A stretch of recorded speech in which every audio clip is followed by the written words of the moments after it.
Hello, happy Saturday. How are you? Hi, Walter. How's it going? I still have my vest on. It was so cold in here. The heater works amazing in here, but it works, I don't know, it's all pointed at the door over there. So I still have my vest on. I'll take it off in a bit. How are you guys? How's it going? Hey, Barbara. Whole bunch of greetings, not just one. Greeting. I love it. It's funny when you think about what words are plural and why as well. All right, so this is my sew along week for the 3 new patterns that I just launched, and I am so in love with that little tiny pocket bucket we made the other day.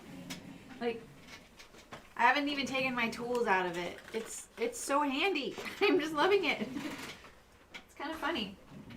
You just never know. Sometimes those little things don't work, you know, like scaling down, but we're going to do the same on the Wallaby and make a little smaller one. So, and I'm making 2 Notions Wedgies, and I'm going to start with those, kind of my warm-up, and then we'll do the Wallaby. So I'm doing 4 things today. So I guess I just keep making these Saturday streams a little bit involved and epic, and but it's our last stream of the year. Pretty sure I don't think I'll be live again before next year. You'll probably see a couple more uploaded videos, and I just launched one yesterday on my 3 machines and why the industrial is faster, but how much faster is it? And I did this home sewing machine. It's kind of a unique video for me, and it's not one saying you should get an industrial, not at all. I think it's just really good to see. It's not just the speed of the machine that makes it faster. In fact, that's actually not really what makes it faster. And I think that video really illustrates it. I actually learned a few things too, so that was kind of fun. Because I didn't realize what things I took for granted on my machines. So, and then I used both industrials, one with electronics and one without. So if you're one of those few people that is shopping for an industrial and you just really can't see buying the electronics because the price difference is really significant. You can get an industrial machine extremely affordably. I mean, probably brand new for $800 or less. That's really good for a sewing machine that probably blows almost every home sewing machine out of the water as far as like how consistent and reliable and heavy duty you can sew. But you're extremely limited with that too. You don't get all the buttonhole, the zigzag, all that kind of stuff with a home machine. Like, there's definitely a ton of advantages to a home machine, and they sew amazing, right? So it just depends on what you need. And that price difference for the electronics is so big, but at the same time, if you're doing anything production or you're sewing a lot, it's worth weighing those differences and looking at them, because I tell you, like, the percentage of fastness between the 3 things that I sew and how much that would affect your bottom line. So, hey Melinda, how's it going? So anyway, I really enjoyed making that video. It was really fun. So I had to re-record one part 3 times though. I hate it when it's going really good. I'm like into it. So yeah, right, Barbara? Exactly. Well, and that, it's funny. I've had so many comments on how fast the sewing is. I thought it would be really obvious, and maybe it is, maybe people are just commenting in general how fast it is, but the sewing is sped up 300% in the video. I don't sew that fast. Like, you can just, I feel like it's obvious, but maybe it's not. And maybe I should say that in the description. You can see the counter going really fast, you know? So, yeah, anyway. All right, so like I said, I'm making the Notions Wedgie. If you're a patron, this is a free pattern, so don't buy it on my shop. If you do go to buy it, it's actually one of my cheaper patterns, and it comes with a video and illustrated instructions. It comes with the video, has 4 ways to sew it, so it has a lot of stuff going on in it. So I think what you can expect from my videos, I don't know how to, I feel like they're different than a lot of other ones in that I'm trying to help you make things easier. And I think sometimes when it's easier, it kind of gets a little faster. And I think I don't think speed is where it's at all the time. It sounds like I do. But the thing is, you got to understand, things going quickly really increase the quality of my life, because if it went quickly, that means I got done and it was successful and I can move on to the next thing because I had a lot of things to do. But there's so much merit in taking your time and enjoying the process. So that's my little 2 cents. All right. So what is the difference between the two I'm going to sew today? So I'm sewing one that will be like this, just like this, clear bottom, and I'm going to treat it like a purchased zip, but it is zip by the yard. I'm not going to treat it like zipper by the yard. And it's because I don't have one to match that except so. And then I'm going to sew one with a fabric bottom, but, well, this isn't the right zipper top, but with a zipper by the yard top. I'm going to use this, and I'm going to use one side of the zipper. So, yeah, oh yeah, Barbara, but that's okay. I think I like the way you put that, actually. And I really want to reiterate that being fast isn't always the best thing, you know? I feel like I wasn't fast at all for a long time, but it wasn't what I needed to be. It wasn't my goal. And I think that that's the difference. If you want to be fast, you'll get faster. If you want to be better, you'll get better. If you want to do this thing better, you do that better, right? So it's just on what you focus on. I remember, and I've told you guys this, I remember the day that I decided to get good at sewing. I had been sewing for 10 years. I had gone through fashion school. I had worked in the garment industry, in design rooms, really big companies, as a very important aspect of that design room, not just a peon. I hate that word. But, and I still wasn't, like, I was good, but I wasn't as good as I wanted to be, especially because I think at the time, that era of sewing, the people who were good were a little bit snobbish about it. I hate to say it, but that's just how it was. The women, mostly women, I never came in contact with many guys that sewed. There were a couple in my high school class, and there were plenty in my design program in college, but I didn't hang out with them and sew. So the women that I did have the most interaction with were extremely snobby. They were just very uppity about the certain ways to do things, and there was only one way to do it. And I think having those interactions really made me a better sewist because I was very vulnerable to feeling not good enough, and like I needed to listen to the person who was better than me and older than me. And I had a lot of respect for that skill. I never liked the tone. And I was very consistently, because I graduated so young, and I graduated at the top of my class as far as what I focused on. So I was constantly underestimated, like a lot of young folks are. And I think that's why I have so much empathy for young folks now. I'm playing with my little, these things feel so good. I'm playing with these little watermelon pom-poms right here. I think, like, what I started to understand was that there are different types of sewing. And I don't think that those folks knew how they were talking to me was so patronizing or matronizing. I don't even know if that's a word, but that's how it felt.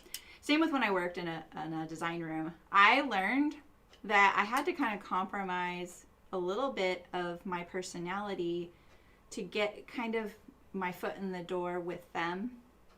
And as far as like amicable environment, you know, and it's no secret that working in an office full of women can be pretty challenging, especially if you come in all gung-ho and eager, you know, that can really put a lot of folks off and feel really threatening.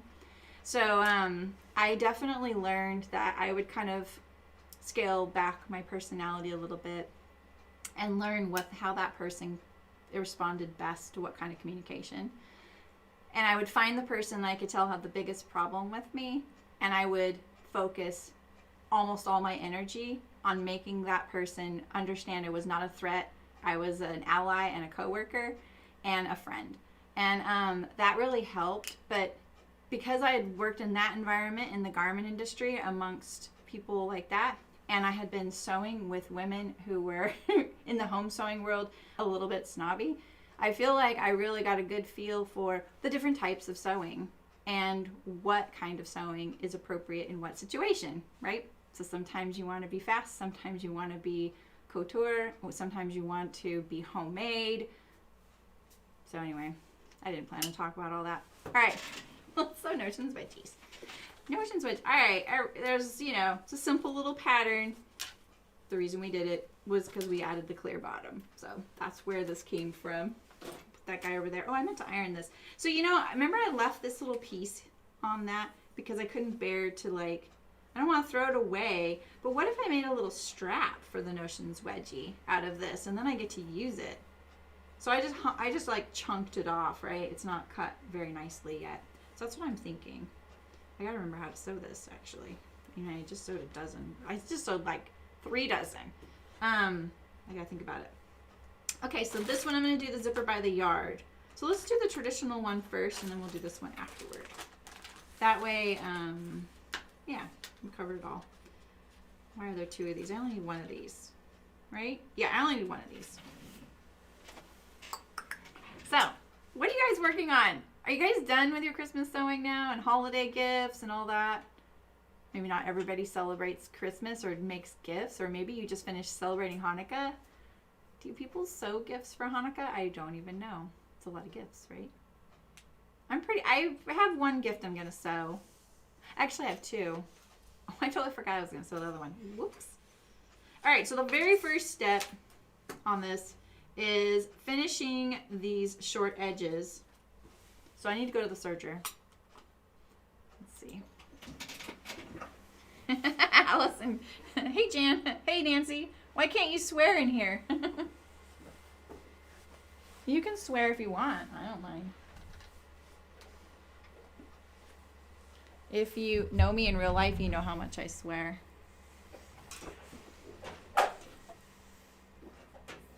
I really want a longer cord on this thing. All right, so I'm just gonna serge these. You could zigzag them too.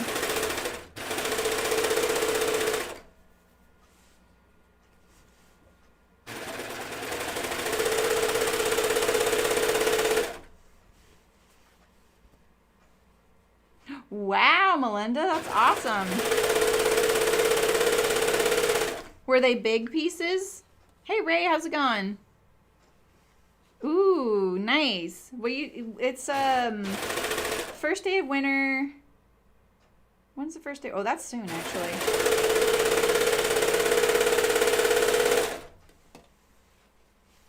Oh, it got filtered? Oh, sorry, Allison. I have all the filters off because we talk about body parts because of sizing.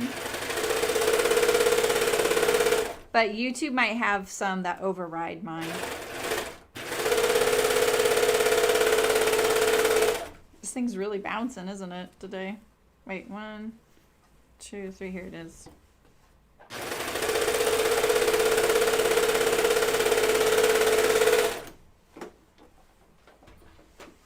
I have the little wrinkle. Oh, then that's so smart, Melinda. So you have the pieces, smaller and smaller pieces to go? You were just cursing about being snobbed at. Oh, I'm sorry to hear that. Still valuable experience, right? You learn. Learn how to not treat people like that. That's what I learned.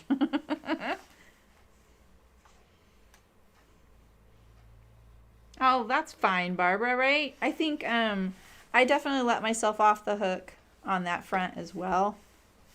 We don't even have a tree. It's kind of hit and miss when we do. But I did make kind of a kooky... Do you see the color change happening here?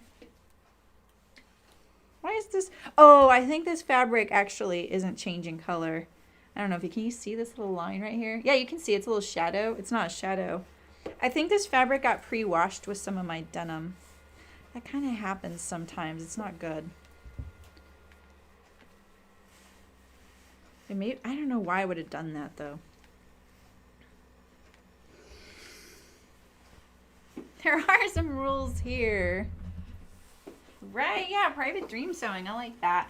I ended up getting my sister's family, like at the last second. I saw someone posting about, hey, if you're getting a gift basket, make sure you do that soon because they're kind of sold out. And I was like, oh, I hadn't even thought of doing that. Maybe I'll do that for my sister's family. And that's what I ended up doing. Because I just, yeah, I feel what you mean. I'm just trimming off all these little, since I chained them together. Chaining together it's fast in the moment, but it is not fast later on. People talk all about how great it is, but you have to trim all this junk off. I don't really like it.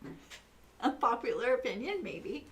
All right, so we're going to finish the edge of the,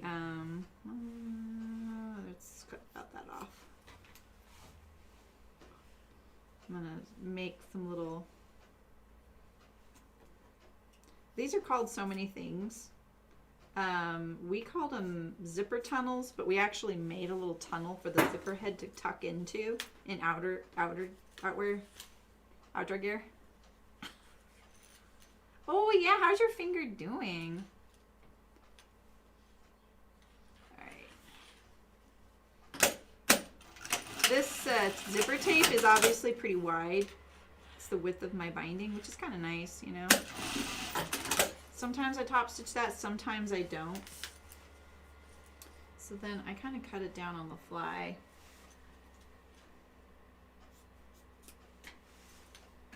There's like full instruction for this on the video, just so you know. I'm just going for it. The fun thing about using zipper by the yard is you can have the zipper head in the middle. I had a lot of customers at shows say, oh, looks like this one is broken. And it's because they would think that, I feel like this could be a little further away. You know? Well, we'll try it. I don't think I followed my directions. So I'm just kind of winging it right now. But they would think that zipper was broken when it was like that. But once you open it, that's it. You can't get it sit in the middle like that again. I always love doing that, you know. All right, so we're gonna sew these together.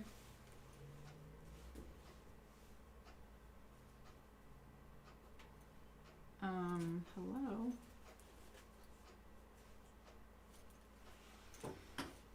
So this is not how we sewed these in production at all. And I probably spent more time sewing samples for this Notions Wedgie than any pattern that I've made, except for the bin. Definitely went down a bin rabbit hole.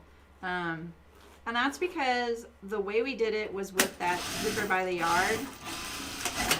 And when I see sewists out there with a sewing business not using zipper by the yard, man, I am impressed because there's no way I could have afforded to sew and sell things without using it.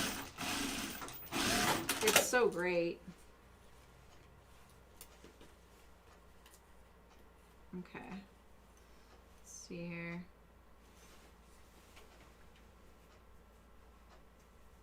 Yeah, I like the zipper in too. I think it looks nice. You know, it's like an opportunity to add that little pop of color, and it just makes the end of the zipper look so nice and finished. And like I said, we didn't do it in production like that because, well, you'll see when I sew that one how it went. The bias doesn't unravel, so this works really good. That's why I like using bias on the ends, but I give instructions to how to use it with ribbon. You can use fabric, you can use whatever you want. You can just use the zipper, but I find trying to get the zipper tape to stay shut right here or right up here really tricky. It also looks pretty messy, you know. A wool coat zipper. What do you mean by a wool coat zipper? Do you mean like you want to look at this vinyl as you see all the wrinkles in it? So these wrinkles are actually from the vinyl sitting against the cardboard tube.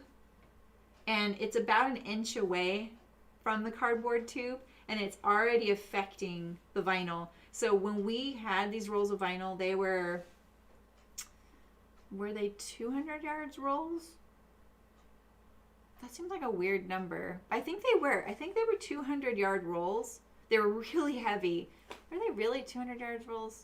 100 seems like more normal. But anyway, we couldn't use the roll past a certain point because of these wrinkles. And so we always had tons of these partial rolls at the end. So you had to kind of include that in the cost of the fabric. Are you looking for like a good separating, like a heavy duty separating zipper, Nancy? Is that what you mean? As far as a wool coat zipper?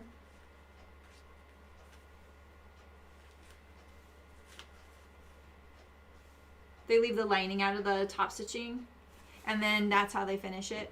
Yeah, there's a lot of ways to sew something like this, like a zippered pouch like this. I explored probably 12 different ways to do it.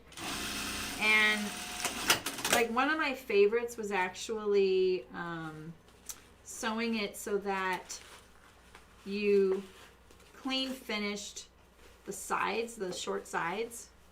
Hi, Louise. Yeah. Yeah, do you have that pattern, Louise? Because it's in the instructions how to do that. What am I doing wrong here? There we go.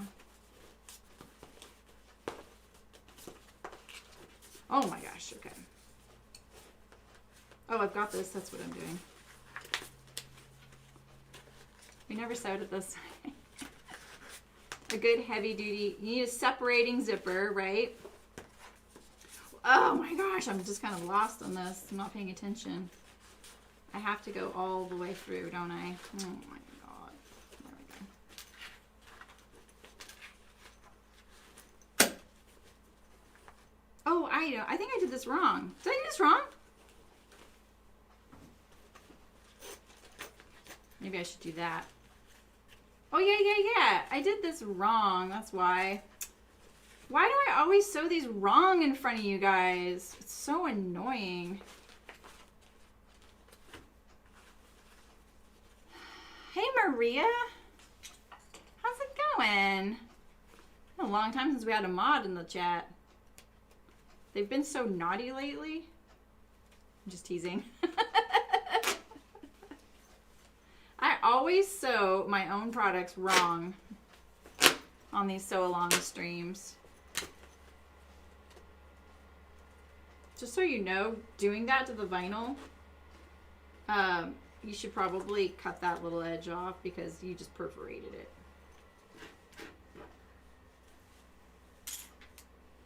Good heavy duty. You know, honestly, since I don't never did those like in production, I would just go to the fabric store and buy one. Oh, yeah. Yeah, exactly, Louise. Did Terry say? Oh, hey, Terry. How's it going? Yeah, exactly, Walter. You can do that too. I experimented with that as well. Like folding back the top of the zipper. I have a soothing voice. I don't think of myself. Well, you know, there's nothing like listening to yourself and you're just like, ugh. Yeah, I don't know why I did that, but here we go. I'm going to sew this with a little bigger seam allowance so I can get that perforated edge away from the edge there. Yeah, I am going to show that method, Louise. It's actually easier to do it that way. And I kind of discovered that on the fly. Like, what I try and think about, like, what do people have on them? You know, like, what are they going to need? What's hard to find as far as a Notion goes? That's the thing I thought of because it was hard for me to find 2-inch webbing. That's why I ended up just ordering some from my old vendor. So at least there's some out there, you know? And then I gave that option to do it without the 2-inch webbing. I don't know why I just did that to itself and got myself into that little pickle.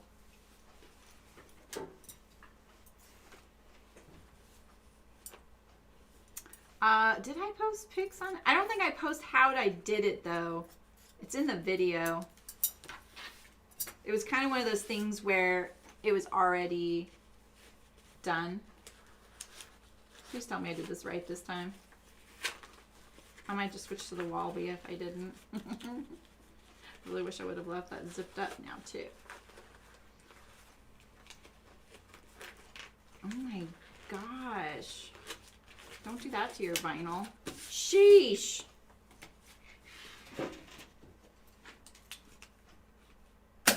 But if you do, you can usually lightly iron it with a press cloth.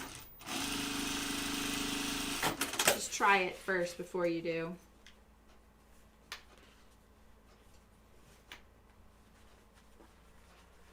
I'm gonna zip this up a little bit like that. You have to leave that zipper open a little bit, otherwise it's really hard to get in there and turn it.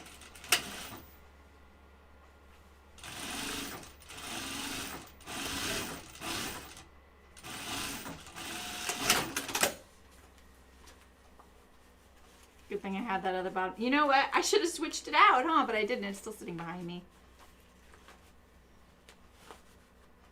This is how I want it. Do I want it like that, or what do I want? How do I want it to be when I'm done? All right. Yeah, I wanted it that way, the other way.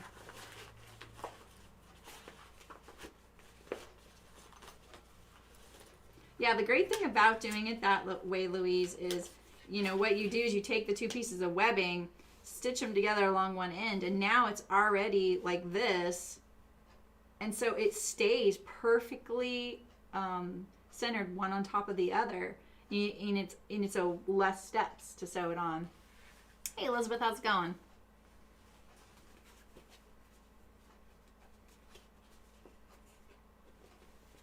I saw you're having a sale, Maria. You busy packing orders? That's good. Did I top stitch that? No, I didn't top stitch that. This is probably the hardest part of this.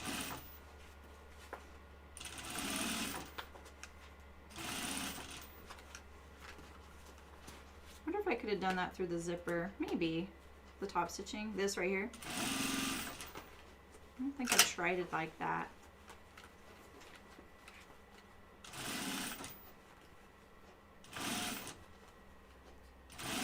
It's like just when you think, oh, I can't go any further, you're at the end.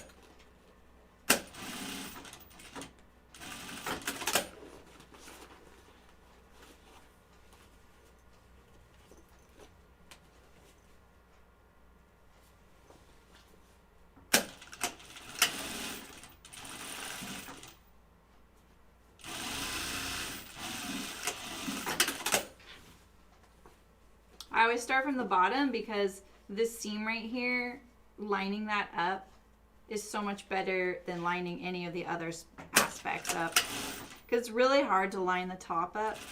It's kind of, sometimes we'll just do whatever it wants because of the zipper coil and the zipper kind of pushing it one way or the other. So you might as well just do the thing you can do. You know what I mean? Like, okay, I know I can do this. I know I can get that lined up, and this is far more visible, that being that little spot right there. Let's get rid of all these threads that I've added. See, so I would have liked this to be clean finished here, and you can do that. And so my favorite way that I did as my trial is I did clean finish that, and then what I did was I serged this edge together and then sewed the vinyl to it. So then there was a pressed up edge of serging right here and top stitched down. Nancy, you know, I think for me, like, since I never really, you know, it's like, how many heavy duty coat zippers do you really need? I just buy it at the fabric store. You know, the old, whatever it is, like Coats and Clark or I can totally see the zippers, but just get a, I'm not a big fan of, just pick the one you like, but just make sure it's separating if it needs to separate. Just don't forget that part, because you'll be kind of bummed if you're like on a roll and you get home and you're sewing your jacket and it's not a separating zipper, meaning you can't, you know, like this is a separating zipper, you know. You can't make a non-separating zipper separating. You can shorten it though. So if you find one and it's the wrong length, get it a little bit longer and then shorten it at the top by folding it back. That's probably how this one is. Yeah, this one's like that. I'll show you. Terry, it's the storm before the calm. That's what I say. See right there how this one was too long, so I folded it back at the top.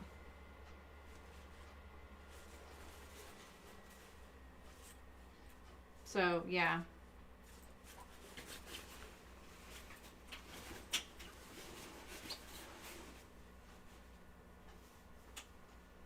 Now I think that it's pretty much the same brands everywhere.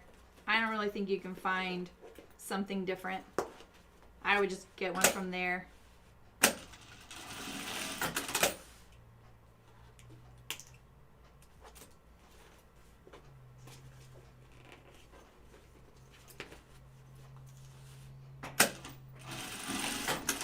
Alright, so we're gonna bind this little...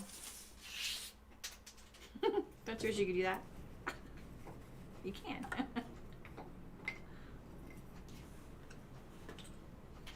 Yeah, storm before the calm. That's what we always called, you know, the crying jag or the total fit of despair your kids go through before bedtime.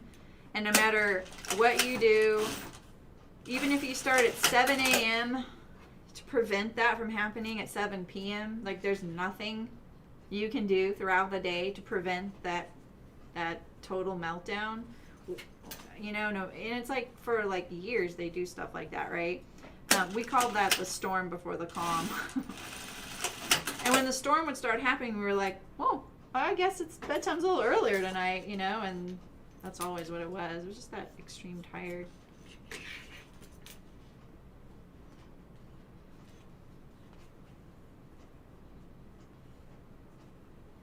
Oh, yeah, that's true, Walter. Some of that finish they put at the bottom to like reinforce it is really hard to sew through. Yeah.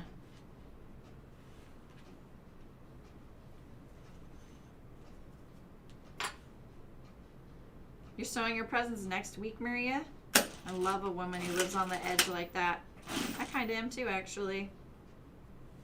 Oh, I just kind of... I'll make this a little shorter. There we go. If you don't like binding and you're doing the fabric bottom, in fact, my other one's fabric, I will just not bind the bottom to show you.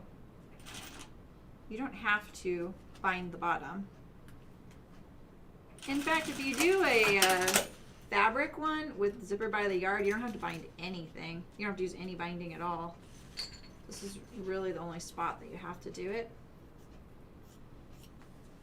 And there's a reason we did that. Like, I think, like, I've seen people comment. I don't think I see it. Not on my, not now, but like way before. They would say, I don't know why they finish it that way, meaning chicken boots, with the corner on the outside of the bag. And everything I did had an intention. So I don't know why they would just ask, first of all. But the reason I did that was because vinyl isn't as strong, right? We all know vinyl can crack or break or something, and our vinyl was really great, but I also knew how to treat it and what its limits were. And one of the things I learned is not having an exterior corner was key. So this makes it so that there's no corner, because if I would have poked these inside the bag, right, it would create a corner, right? That right there, that whole little circle, that'll break eventually. I think I really did a number on this stuff when I was flipping it back and forth. But when you have it so that it's nice and flat, this is a softer edge. So that's why. Yeah, it's why we do it. And on top of that, it makes the bag sit. You know, like it sits like that. The other way, it was a little rollier. When we sewed these in production, there was a seam right here. Right? Yeah, there was a seam right there. And you'll see why when I do it by the yard, why it has to be that way. But then the seam sometimes would make it a little rollier and not sit as well. All right, there we go. There's one. This fabric is so cute. You guys are going to miss seeing some of these fabrics. I finally ran out of some of them, aren't you? Or are you just sick of them? That's why I kind of just buy fabric occasionally just to have, so that I can kind of keep some of these samples fresh, you know? There's a bathtub at the local fabric store, like literally a huge cast iron bathtub in there. And they take 1 yard pieces of fabric and tie them in knots. And they're like $5 to $6. And I buy some of those. You know, like when you're not really that attached to how the fabric's going to be and it's not your project, your heirloom project, it kind of frees you up to just buy whatever's in the tub, you know? And I bought a bunch of things from there. And then that way it's really affordable. All right, I'm going to iron this. And I'm going to figure out what I'm going to do, like make a handle with the, with this right here. Right? So this is from my little top that I bought in Mexico. And I just love this, you know, this handwork.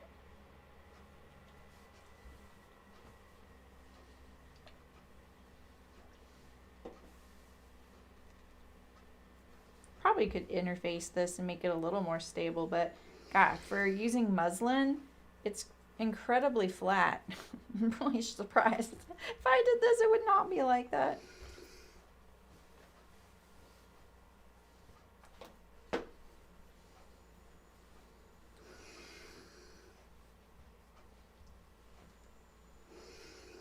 So let's see.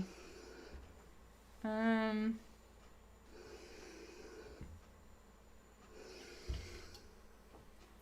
have my little rotary mat here. Let me go get my knife. Because I stole it the other day.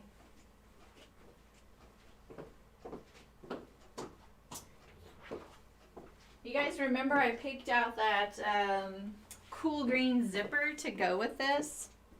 And, oh, the mat's kind of curling because this is still warm. Don't you dare curl. Well, then I realized I needed zipper by the yard. So, oh well. Let's see if I could do this, this. Okay, so what I need is double that. Is that 1 3/4?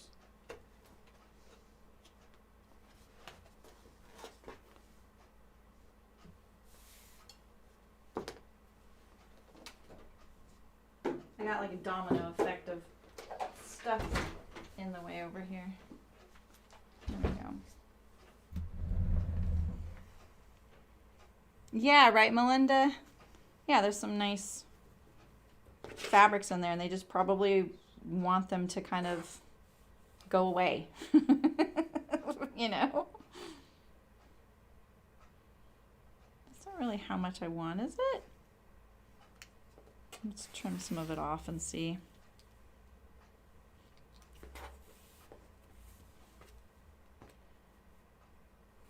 This is the kind of thing that always confuses me when I need it offset a little bit. So I need that, that, and that. Yeah, that works. Okay. So I don't quite have enough down here, and that's kind of helpful because I knew my handle didn't need to be this long. All right, so I just did that weirdly, I know. All right, now we're gonna overlock our edges.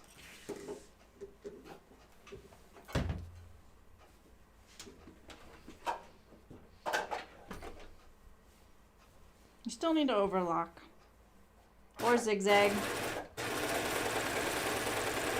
Wait, why is this going so slow?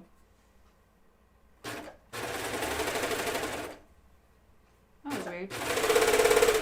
When it goes slow, sometimes I'm worried I changed the stitch length to be really short. Oh yeah, or the differential, that's what it is. I changed the differential.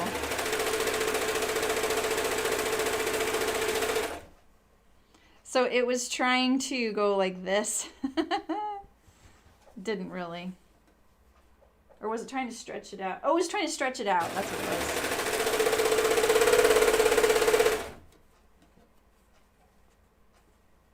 All right, it's just these four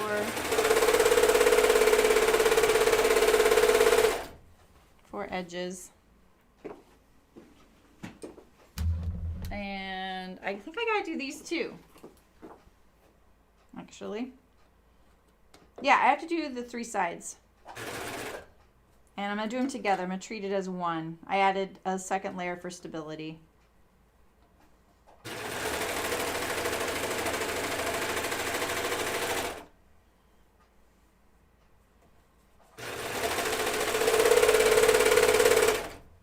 You guys can't even see, huh? Sorry.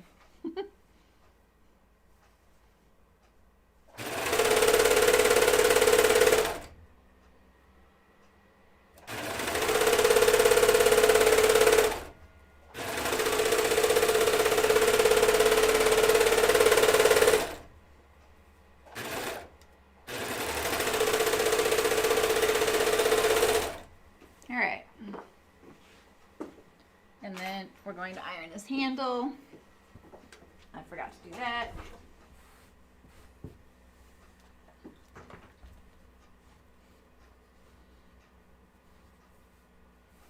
how cute that is. Gosh, I kind of want a headband now out of this little piece.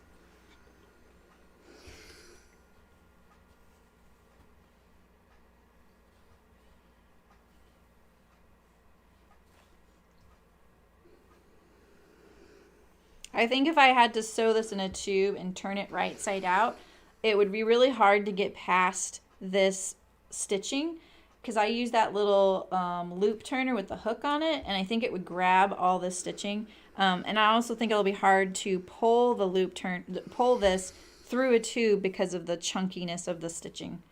So this way I feel like it's guaranteed I can get it. Nice little handle for the Notions Wedgie.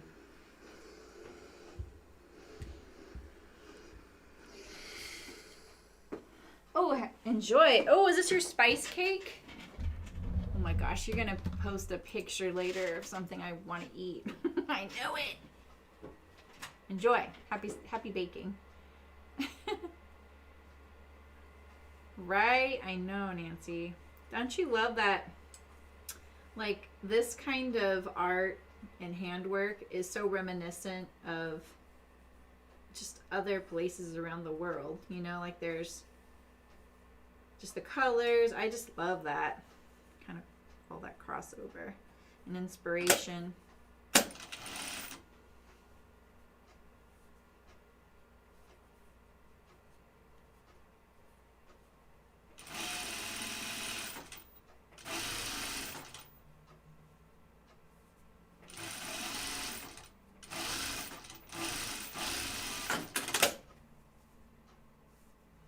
I'm watching, there's this like, oh, I'm gonna stitch through my stitching, but there's this little series on Netflix called something like Home for Christmas, and I'm not a Christmas movie person, but I started watching it, and I actually really like it, and I can't tell where it takes place, but it's dubbed, and so I think it's like, I don't know, it's somewhere Scandinavian. Oh, you did, Beverly? Nice. Ooh, they look like dress pants. Oh, that's classy. I'm wearing my Mountain Views right now. I love them. Look at, now I have a little like strap. Okay. I've never put one on the Notions Wedgie, so now we got to remember that we're doing that so we don't forget. Oops, I just cut into that. All right, let's trim all these threads off so they're not on my way.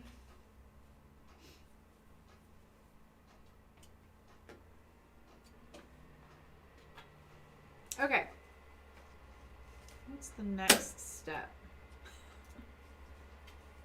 We're going to add the zipper, right?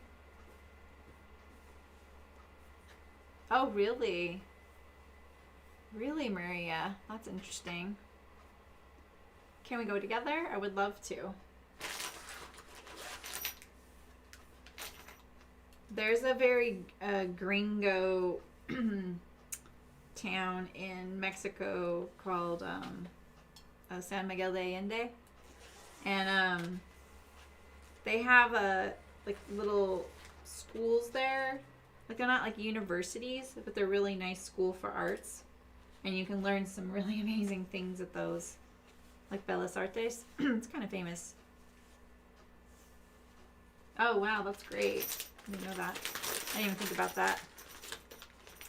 Yeah, let's do a trip to Ecuador. Maria will be our host. I'll come along. Yeah? Okay. Let's do it. All right, let's put the zipper. So this is zipper by the yard.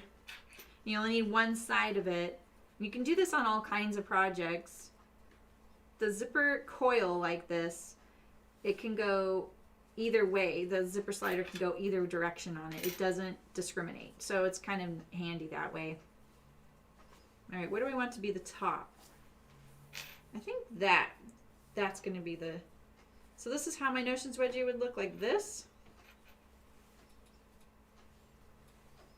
I really want that as a headband now. Like this. Or like this. Oh, definitely like this. All right.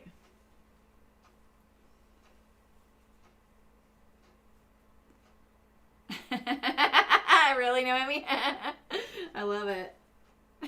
California Christmas. Brother.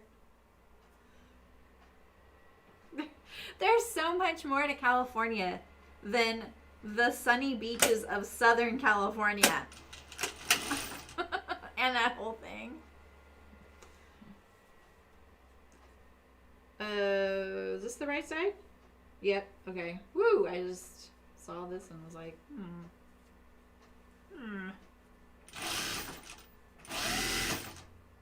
This coil is also, the zipper tape is wide enough that I definitely don't even struggle getting by it with my machine.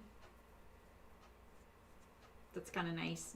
No zipper foot necessary. And you can pretty much use any width tape zipper on this bag because of where it's sitting. It doesn't affect the pattern pieces in any way. So now sometimes you can understitch this or you can top stitch it. Actually, I take that back. Wait, can you top stitch this and it'll be still fine? I think so. Certain things you can't, like the zip double, you can't because of how you finish the end, because that one's clean finish, that's why. So you can top stitch this, right? Yeah, I'm pretty sure we're gonna top stitch it.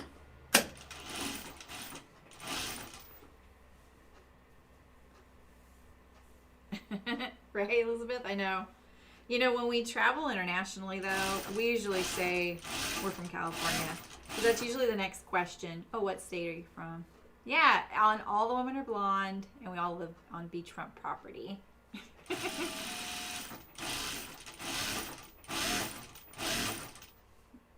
mean, all the celebrities do. All the rich folk. And now it's dropping off into the ocean, unfortunately. All right, so let's see. How do I do this again? Yeah, okay, so now I do this part, right? That's pretty bad that I can't remember, isn't it? Yeah, I do this part next. We've got to remember to add our handle. This is what I do next, right? And then I'll do the side and the bottom. I feel like I'm doing this in the wrong order. Please tell me I'm not doing this in the wrong order. I also don't want this to torque. Sometimes I get a little torquing. I'm going to ease that in there, especially because I can tell that the bottom edge of this was a little bit bigger than the top edge. And it's just probably because of the stitching. Or maybe it's the reverse. It's a little smaller.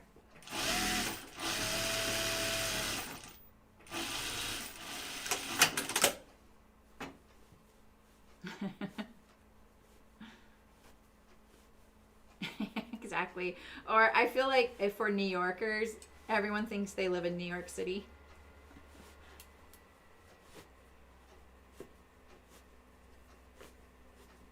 It's either New York City or upstate. There's only 2 places to live in New York.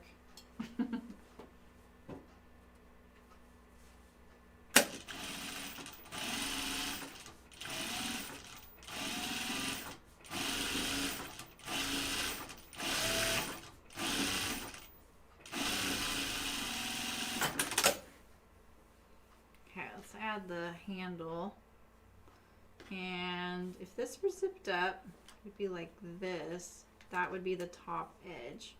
So yeah, so if you're doing one of the wedgies that has the seam on either side, I would put your handle at the end that the zipper closes, because then if you end up leaving it open by accident, right, the opening is, it's like at the top and your bag is hanging down this way. I'll just demonstrate that better in a second. I'm just going to tack this handle here. Do I want it there, or do I want it closer to the top edge? I've never put a handle on this, so let's try it closer to the top edge. Trying to ease this in here.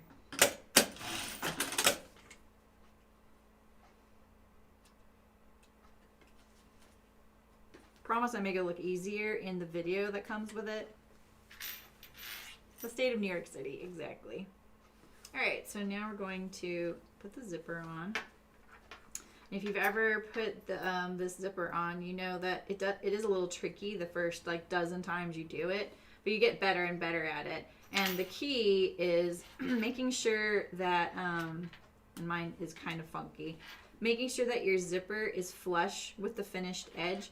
Or if you want a little bit of extra room, like if you're new to attaching this, make your zipper longer and let it hang off both ends so that you have a little bit extra to work with. Now, and then make sure that those 2 ends are straight across from one another, even if they're hanging down to here. Because it doesn't matter. Once you get the zipper slider on there, you can trim this to fit. But the thing is, you need a nice clean cut on these, and that's the biggest struggle when you're first learning how to put these on, is that, like, look at how this one's kind of at an angle. I know I'm gonna be able to do it because I've done so many, but this might give someone else a little bit of a trouble at first when they're learning how to do this. So you want to be able to have room to kind of keep trimming it, kind of like when you're trying to thread a needle and you keep trimming the end of the thread and it gets shorter and shorter and you lose your, the length that you need. And so you definitely want a little bit extra if you're trying to get better at it. Better yet, just practice on it before you even put it on your garment.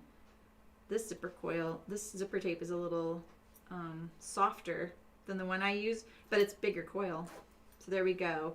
And I'm not going to go all the way because we need to turn it inside out now and finish it. Make sure you leave a hole. Some of these are harder to get down than others. You're kind of like, oh shoot, I can't get my zipper open. It's like all the way zipped shut. That happened to me in the video and I was like, oh my gosh, I'm not gonna be able to get this open in the video. Hey Michelle, how's it going? I always start at this end here and then go up to the top. Now this one we're not going to bind. See, not everything I do has binding. Well, it does, but I can hide it sometimes from you. All right, so get this lined up. I'm just getting all my threads to the raw edges here because it's kind of the last time we're going to see this area. I have a bunch because I was trying to decide where to put the handle. I'm just trimming them. There's some down there. I'll trim that after. Keep my handle straight.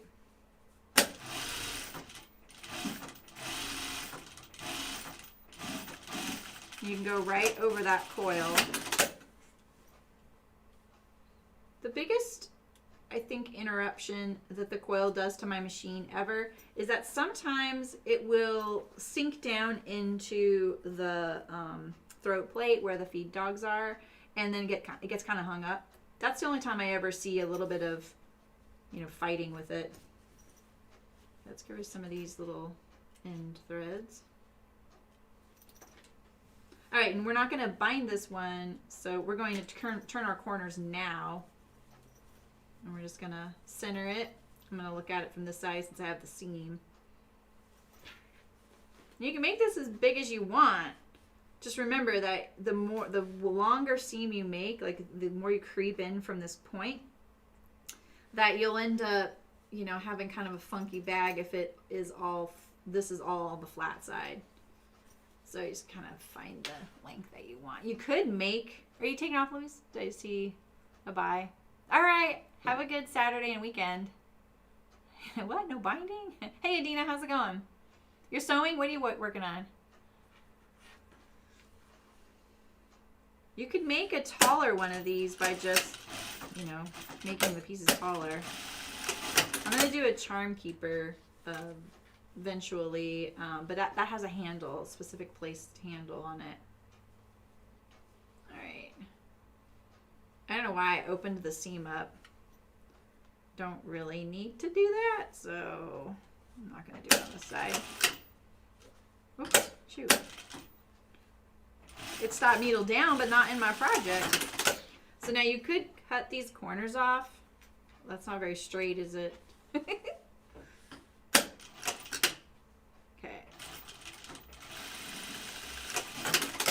A little better. That's a little better. Not much, huh?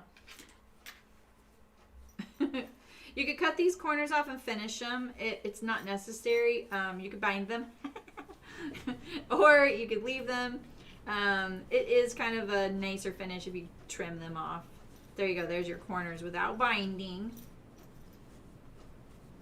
And now with this little end of your zipper here, make sure you push that up with your fingers like that. It makes it look nicer. Oh, I totally put my handle in the wrong spot. That's hilarious. I forgot it closes at this end. All right, well, the ones with the zipper by the yard, you're going to have to put the handle at the end. There we go. That's funny. I totally knew that, and I still did it wrong. But there you go. That's pretty cute. Hey, Ray. Yay, thank you. Oh, Louise, that's so awesome. She hasn't turned blue or grown horns or anything. Oh, wow. Thank you, Ray. Appreciate it. All right, so here we go. Nice little vanilla inside. I love this stuff. I'm thinking about making my raincoat in the Essex linen. What do you guys think of that? Nice, Adina. Where's the alert? I'm waiting. I'm waiting. Where's the alert? It's showing there. They're not muted.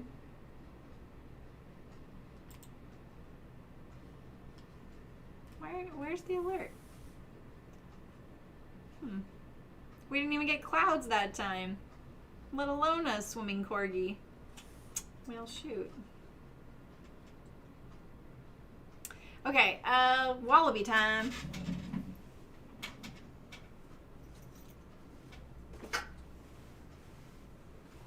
Oh, and Louise just left. Shoot. Well, she can, I'll let her know that this is the one I'm going to make the strap for. I don't even need this binding.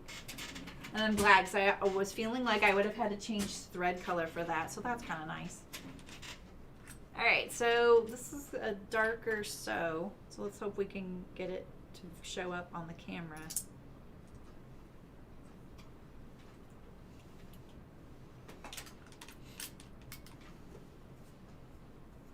And I'm gonna make the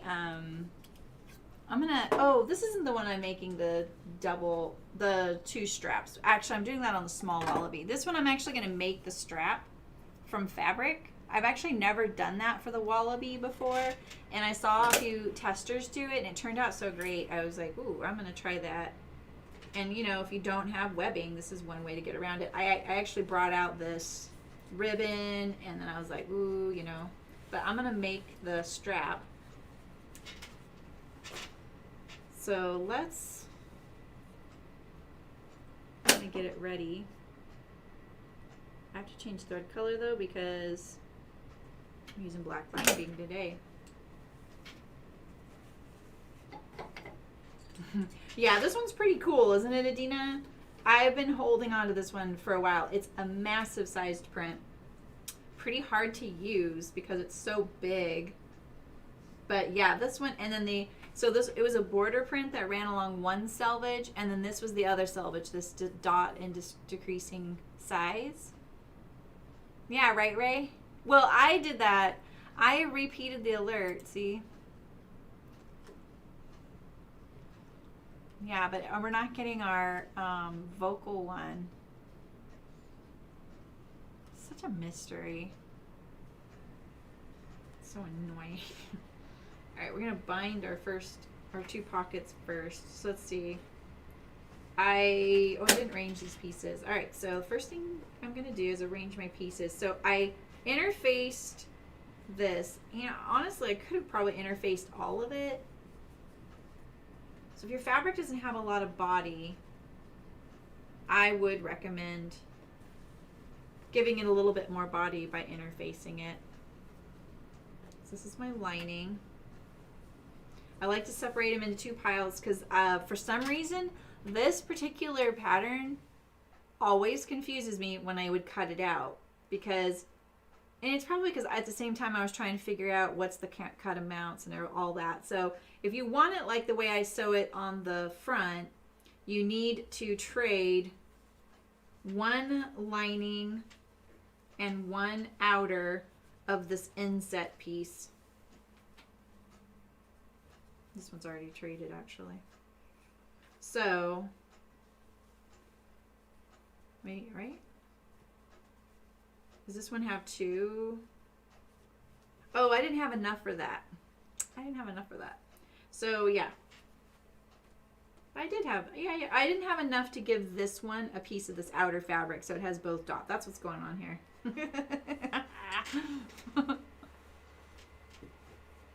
Right, exactly. All right, so I cut a piece of fabric 4 inches wide because I want the handle to finish 1 inch wide when it's completely sewn. So I want this right here to be 1 inch. This right here is 3/4 of an inch. I'm pretty sure this is 1.5 inch wide webbing. Yeah. So this was 1.5 inch wide webbing, and I want this to have a 2 inch webbing, so it'll finish 1 inch. So you have to cut the piece 4 inches wide. Now, if you don't have a long enough piece to get all the way around the top of your wallaby, I want you to splice it with a diagonal line. Now, I know you're probably like, God, it's too much work. But trust me when I tell you how much easier it'll be to sew in, because you're going to place the thickness of this seam. It's not going to be right on top of itself, and it'll be a lot easier to handle, and it won't be this bump, right? So that's why I say that. So I'm going to, and then when you cut it, just cut all of these angles the same way. You see how these are all pointing from the right to the left, going down? It doesn't matter which way you do, left to the right, going down. Just make sure all of the cuts, see, are all the same. They're all the same. Same angle. And then it will sew together, and you'll be able to treat it as one long piece. It'll all line up.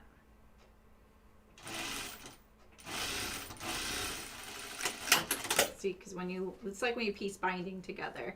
And now when I pull it up, see, I got a nice straight long piece. All right. Okay, so I'm going to iron this. Yeah, I'm gonna iron this. I don't really know how long I need this to be quite yet, so I'm just going to wait until the end. Now at the end, you might want to do a vertical seam rather than the angle. But if you can manage doing an angle, I think it'll be easier to sew when you're going through all the thicknesses, especially if your fabric's thicker. If your fabric's thicker than this linen cotton canvas, you're definitely going to want to offset this. All right, now we're just going to fold it in half, just like when I did this little strap for the Notions Wedgie.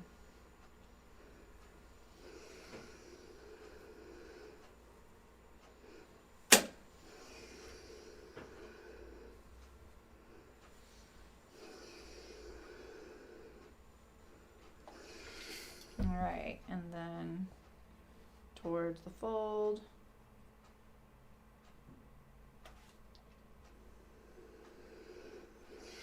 We'll just do one side at a time. It's a lot easier. Because see, now look at this folding. Here's the seam right here and this seam. So now none of this seam, otherwise it would have been folding like right on top of itself. And that actually creates this bump. And then that bump might push your presser foot while you're sewing, which might lead to torquing. It's a domino effect. So while this may seem like a little bit of a pain, you're saving yourself so much trouble in the long run. It just makes the whole sewing of it a lot easier.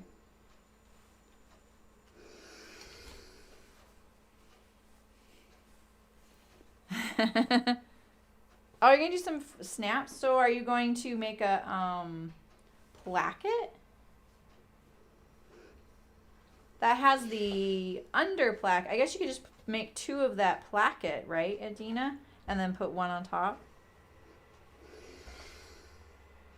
I'm actually trying to think of the front opening of that. I can't remember the flight suit very well. I know mine has the centered zipper with the placket behind it. You don't like that? Oh, that's right, because your zipper came in the wrong color. Aw.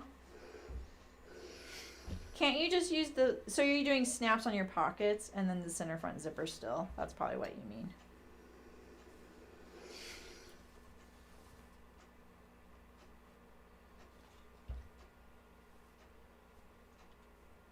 Nice long thread there. See, so this right here, this juncture with that diagonal seam is in there, and admittedly, like right here, it's not ironed very well, and I have this little bit here. Right, so let's get rid of this so it proves my point nicer.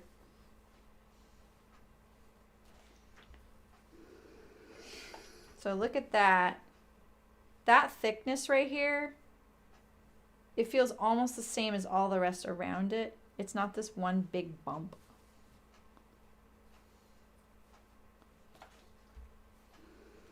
Because putting a seam straight across would make a much bigger bump right here. All right. Yeah, do you already have the snaps?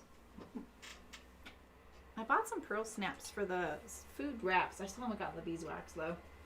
All right, we're gonna add the binding to the pockets. I'm just gonna set these aside.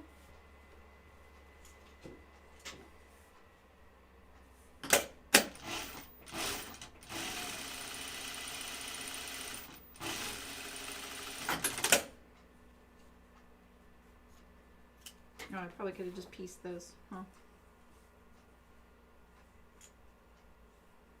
Oh, wow, Adina. What if you just did no zippers on the pockets or snaps on the pockets and just add a flap? And then you used your cool zipper. Wait, what is it? You didn't get 2 different kinds of zippers that don't match. You just got a zipper that doesn't really match. That's what it was. I see why. Yeah, you don't want to use that zipper at all. That's such a bummer. I got my otter wax to make... Do I need to make this brighter? I got my otter wax to make my raincoat. I haven't prepared this long for a project in a while. But I pretty much have decided on the Kelly anorak for it. That's okay, right?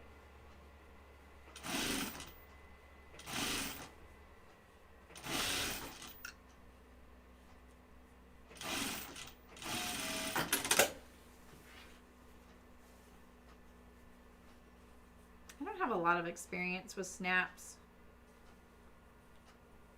I think it's just one of those things that is easy, but you just gotta sit down, you know, do it all, figure it out, and then you're like, oh, okay, this is fine. A lot of folks, you know, they're just like, oh, I don't want to do that. That sounds hard, right? For anything. I'm the same way. And I don't think it's that really that we're saying. What we're really saying is, I don't really want to spend the time to sit down and figure out this whole nother thing I need to do for something I'm going to do on one garment, and I'm only going to do it on this little tiny section, right?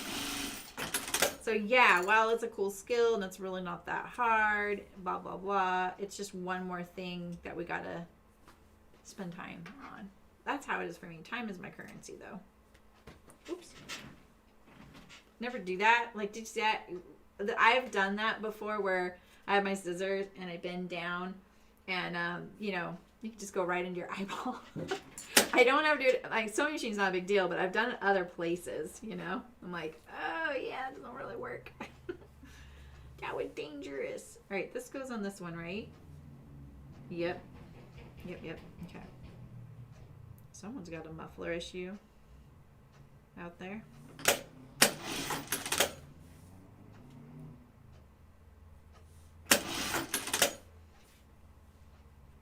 And then you go on this one, right? Yeah.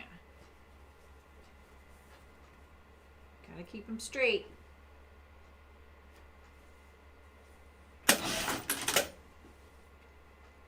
These polka dots on the binding are a little brighter white, not really a natural white. Okay, so this goes with this, and this goes with this. We're gonna assemble the bag.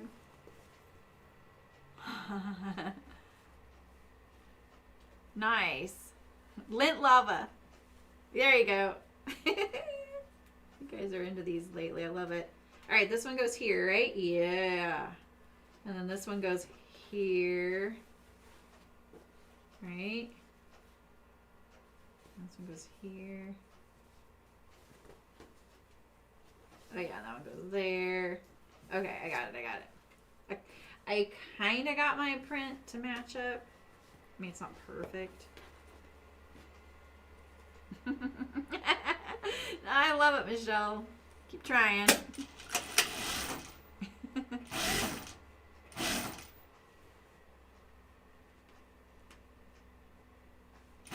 Oh. It's grabbing my interfacing. It's kind of bright, huh? Sorry. I'm trying to ease it. Don't you hate it when interfacing shrinks your project? Probably gonna make the other bag kind of be baggy inside there.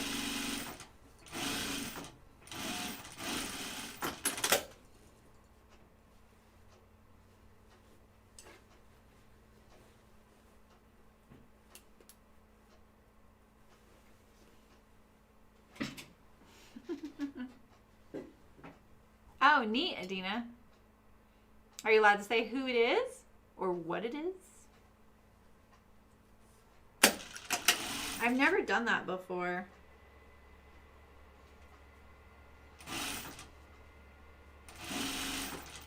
I'd love to be a professional pattern tester. I don't think they'd like it though.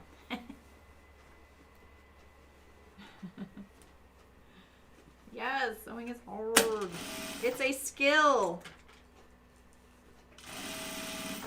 I literally see other people that do this for a living unwittingly devalue it all the time. We are so trained to devalue this skill.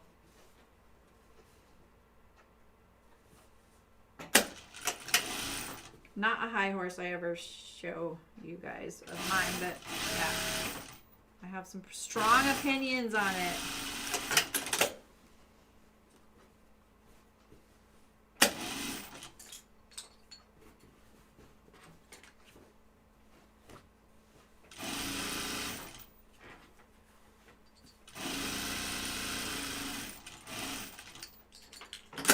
It's a big bag. Everything's kind of sliding off my table. Oh, Chambray Blue. I've never heard of them either. I hope it goes well and you enjoy it.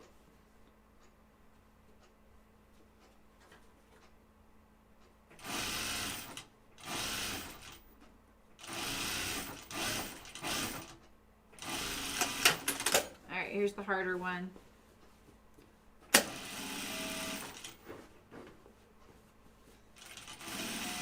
don't have to top stitch these, but it just makes the bag flatter. I think that is better.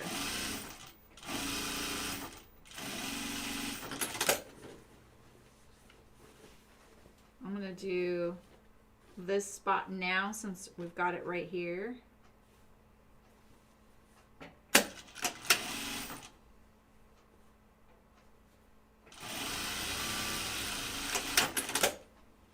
And I'm going to top stitch the bottom seam.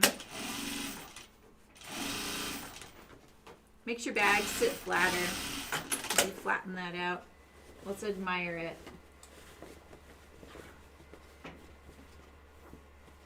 Wow, really, Beverly? That's incredible. It's an invaluable thing. I mean, just getting the pattern, you know, that's not bad. My top stitching's a little wonky there. It does match. Barely there, right? I think. I hope I did it right. I wonder if this one was supposed to be here. Remember. Was this one supposed to be on this one? Oh, you know what? I think I did flip those. Yeah, I did. So this one would have been here. No, it works. It works. It works. Yeah, right, Adina? Yeah, the deadlines could be tough.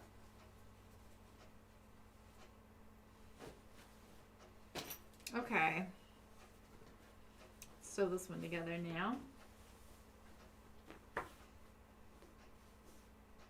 Basically, I have to assemble 2 whole bags.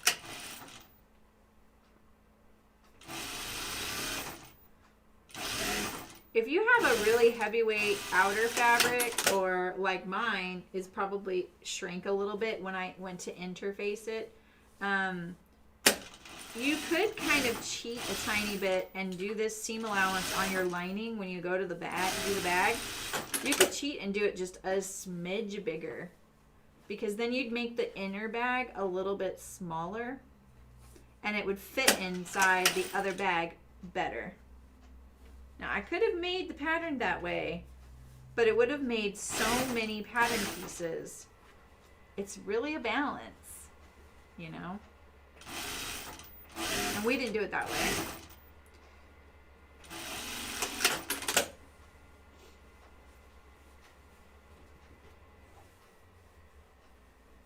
Oh, wow, Penny. Yeah, I'm careful. I think it's really hard rating patterns in difficulty, because I would rate the Wallaby, I don't think I would really rate it as a beginner. It's only a beginner compared to my other patterns, you know? And the thing is, like, I don't want people to feel like they can't do it. And I want to empower people, you know? And I think putting those kinds of skill-based ratings on a pattern can discourage folks.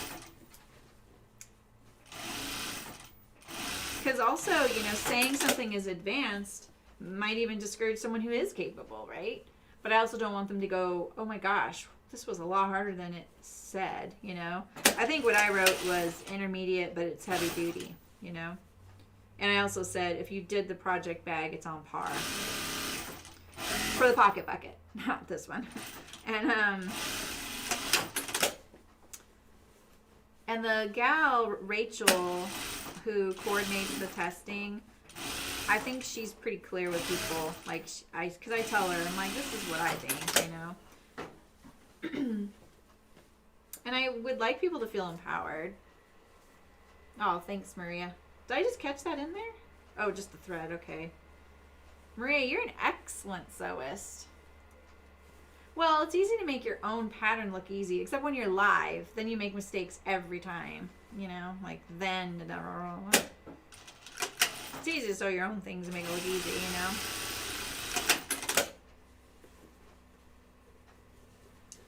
So let's see. If this is going in this one, that's that pocket side, so it's going like this.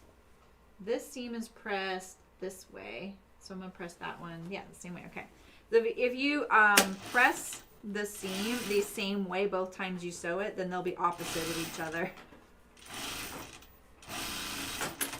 But you got to make sure that the pocket, you're looking at the same side with the pocket in the same spot, you know.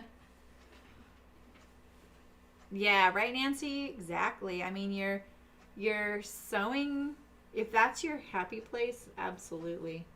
All right, so now we're going to stick the bag inside of itself. Where this one goes behind here. I put the pockets opposite each other, mainly so that if you have stuff in the pockets in both, they're not bumping against each other. Originally we had the pockets just on the outside. Might use, what do I have to me? I do have some clips.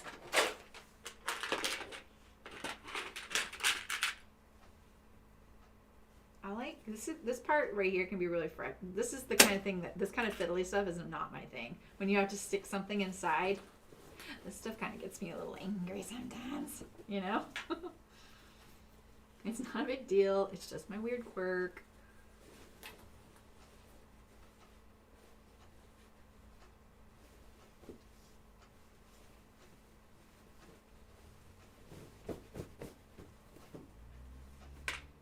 In fact, I think I even like fast forward through it in the video.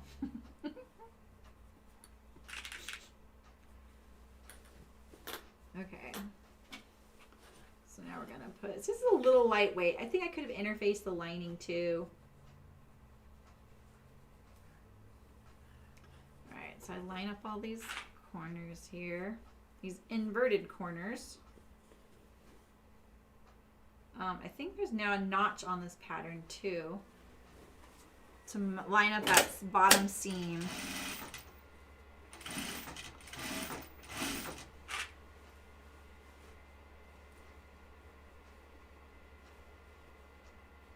Kind of like take that corner, see there's the two there, and I kind of place it on there. Slide my finger towards it, and now I have this. I'm like, okay, this is non-negotiable.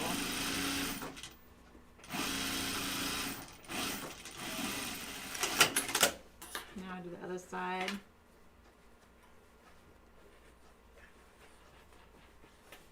It looks expensive. The fabric wasn't cheap, that's for sure.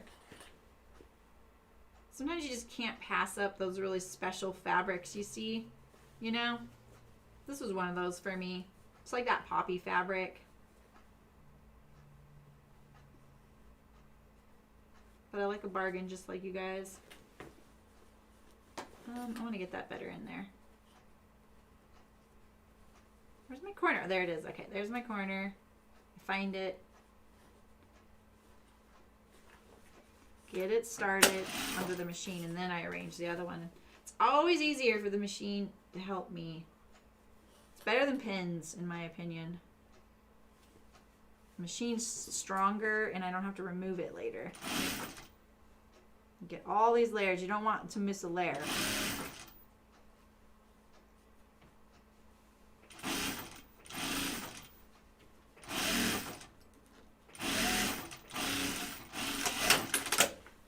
And Now, before you go any further, you check inside. Make sure you got all of your corners, because this is a reversible bag, right? You don't want to, like, you know. You could bind this from the inside of the bag, too. All right, so I'm going to tack the top in a few places just to get it all lined up.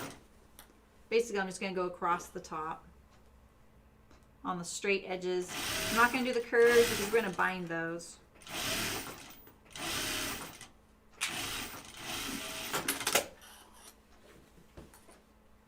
And this just makes it nice and stable, and it's frustration free.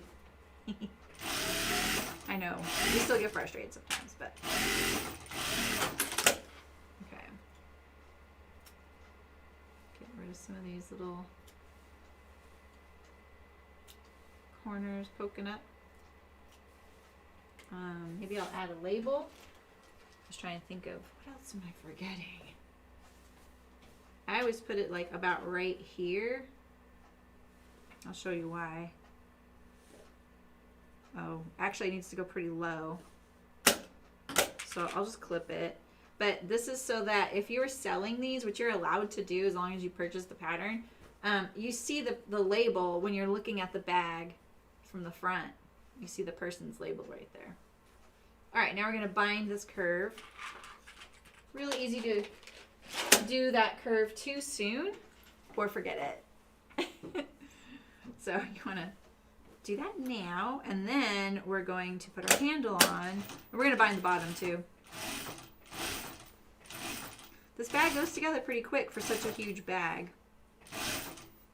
And I'm going to show you my little handle trick when I get there that I always did in production. I can't remember, I think Rayanne, well, she may have sewn these, but I don't think she did, and the only reason she didn't was because she was so busy with so many other things. I think she did at one point, but she never really had to. She just didn't have the time. She was sewing everything else.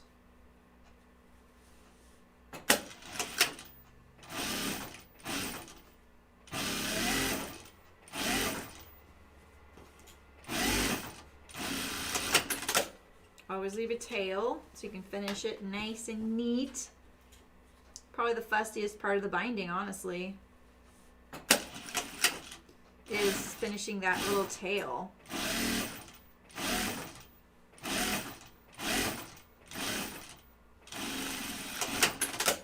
Alright, and I'm going to trim this a little bit.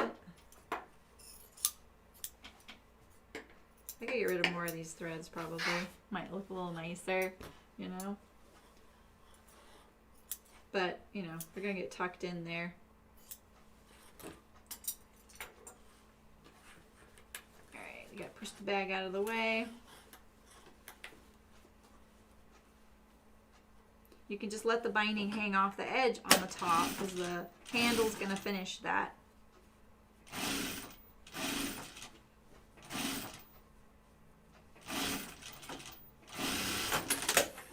I like to cut it straight across, nice and flush.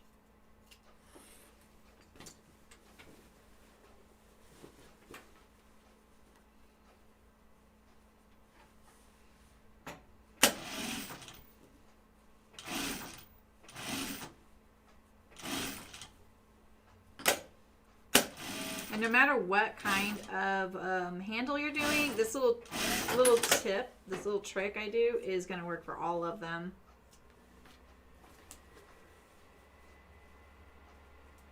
I'm totally fast sewing, sorry. We got one more wallaby to do, and I want to do it. I didn't get to do that other pocket bucket that we cut out. So I definitely want to sew this other one because it's 75% size. Maria, did you see, are you still, you might be here. Did you see that I made a 75% size pocket bucket? Because that's now what you really need. You need the 75% size. It's awesome. I'm into it.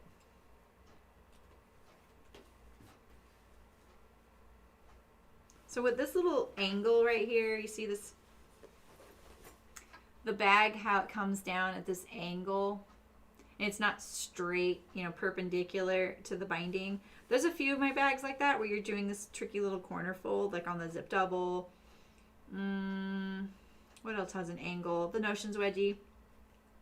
And it is a little harder because I find that what I had to learn was not to pull the binding. See, if I pull too hard, it just slips off the little edge there. In that machine, do you use the edge of the foot? Yes, I do, Maria. Does your foot look like mine with a slot in the middle? I wish it was straight across with a slot on the side. So what I learned is just don't pull too hard, kind of relax it, and I kind of push this little edge toward me a little bit, like boop, like that. I'll show it to you. It's behind me, Maria. I just printed the pattern out at 75%. That's all I did. Look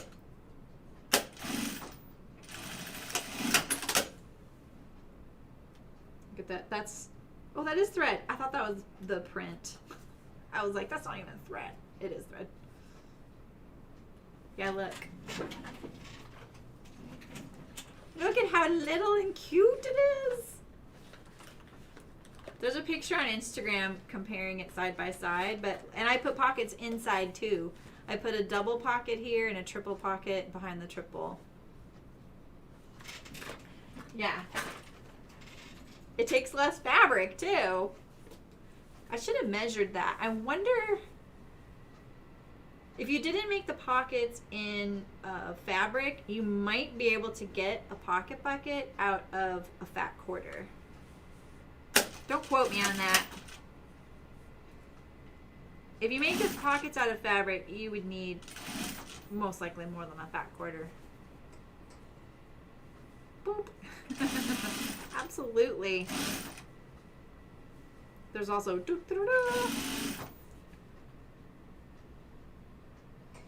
all right, we're almost to that handle. I was folding way too soon there. So much easier on a long seam to do this whole finish edge compared to the Notions Wedgie, which is super fiddly. Always trim the threads first, especially on black. All right, so let's fold this. You kind of need to do this for this trick. So now we can see our nice curve there, right? So we're going to cut it's actually better if you don't use binding, but this is always what I have on hand, right? It's right here next to me. I have a roll of it. It feels like one of those resources I just have, right? So I'm going to cut it down the middle because we just need a tiny little piece. In fact, I'll just cut, well, these scissors are just really rubbish right now. I'm going to cut a little narrow strip. It just needs to be a little, it needs to be narrower than the finished width of your handle, okay? You just need 2 of those. I'm going to cut this one down. I was going to try and cut 4 out of this piece because I could use it on the pink one, but it's okay. It's better not on bias because it'll be more accurate and less stretchy, but it's okay if you use bias too. That's what I always did. All right, and it's as simple as you probably think it is. We're just gonna lay this on here. Just tack it on there. It's gonna look ugly. It's gonna look ugly. And then lay it flat over here. We're not pulling or anything. And that's it. And now you have a continuous top. But you can see the binding is a little stretchy, so you gotta be careful. Yeah, the pockets are inside, Maria. You might want to fast forward in the video to see how I did that because I ended up sewing them separate. I put the outer pocket on the outer and the inner on the inner so that I didn't have to worry about the top stitching the vertical lines of those pockets one on top of the other. Okay, so now we have our whole top edge here, right? So if, like I say, if you do something that's not biased, it won't be as stretchy. It makes it a little easier. All right, so let's figure out how long we want our handle. We've got polka dots everywhere. So I'm gonna fold it in half. And remember that this isn't like, you don't have to go all the way down on the bag, you know, meaning like you don't have to seat the bag at the top edge of the fold, but you can. So if you do, you just need to remember that this bag is at a little bit of an angle, right? So you need to allow for that fold to be lined up with this. Don't line it up with this up here and then seat it down here. You're going to be shy, you know, almost 1/4 inch. You know what I mean? You can't see it. I'll show you maybe inside out or something. So like, let's say that this was the handle, right? We're trying to figure it out. You're going to line this up. So if this handle is going all the way, you're going to seat it all the way to the top of the fold. You don't want to line it up to here, because look, it'll be off right here. You want to line it up to that, and then this little bit will just hang off, and that's okay. So I just kind of do it on the fly, so it ends up kind of fitting as I go. All right, so this is my handle. So I need it to be right there. So, you know, if you really want to try and get this, you know, to be the same, this right circumference at an angle, that's going to be a little hard. Even I'm like, I don't want to figure that out. Let's see if I can figure it out though. I'm going to line up this edge at the 1/4 inch seam line, like 1/4 inch in from this raw edge right here, because that's where I would piece it together, right?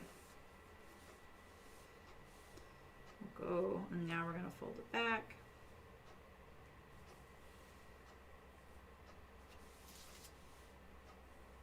Hello, Dot. How's it going?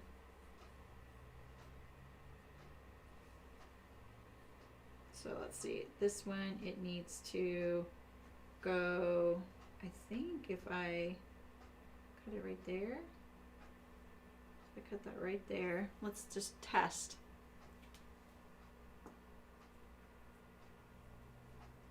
So if I sewed that right there. Ooh, that's a little bit of mental gymnastics. I don't think I can figure out live on camera. I'm just going to do a vertical seam. There you go. For the first time you see me give up. Oh, nice, Dot. Yeah, I always love live streams for that too.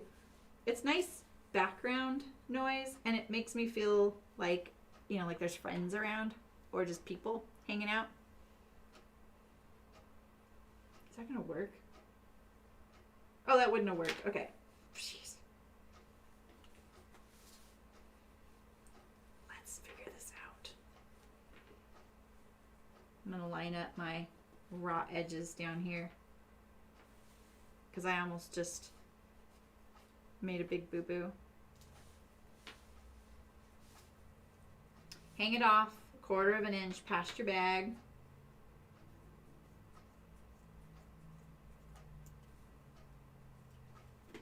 Now we're going to seam it together.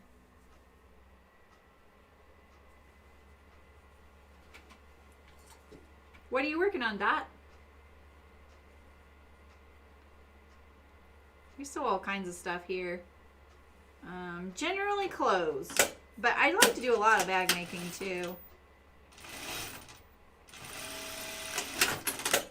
All right, let's press this. Press, press, and now we have our webbing strap.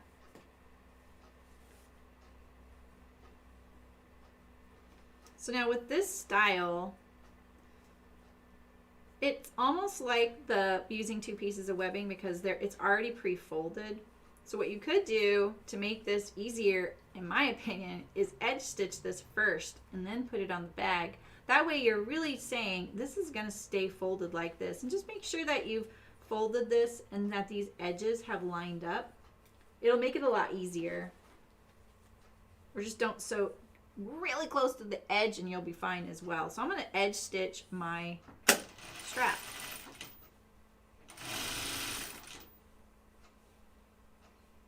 Yeah, you got exactly, Ray. Exactly. We've talked about how I'm actually pretty good at math, but I can't do math in front of people. And I know that. The worst is when you're at a show and someone says, but I gave you a 20 and you typed in $5, you know, and you're like, oh shoot, I gotta figure out the change. Oh, nice, Dad. That'll be awesome. That'll be really cool. Someone's gonna love that. Move these scissors, they're just like rattling around there. Okay, so now we have our webbing. You can put this seam wherever you want. I generally didn't put it on the side. I would just put it on the bag anywhere because it kind of just blended in and it took away the stress of trying to match it up to something, because then it invariably would lead to torquing, right? So, all right, so where'd my little label fell off, right? Where are the labels? I just grabbed one, didn't I? Oh.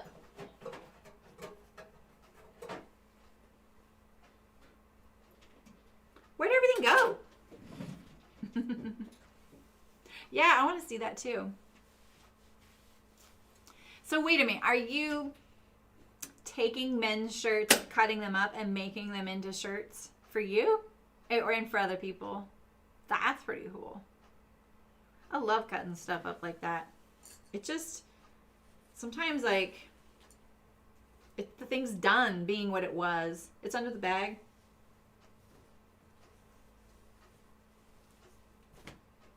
Or you might be seeing my little magnet over here.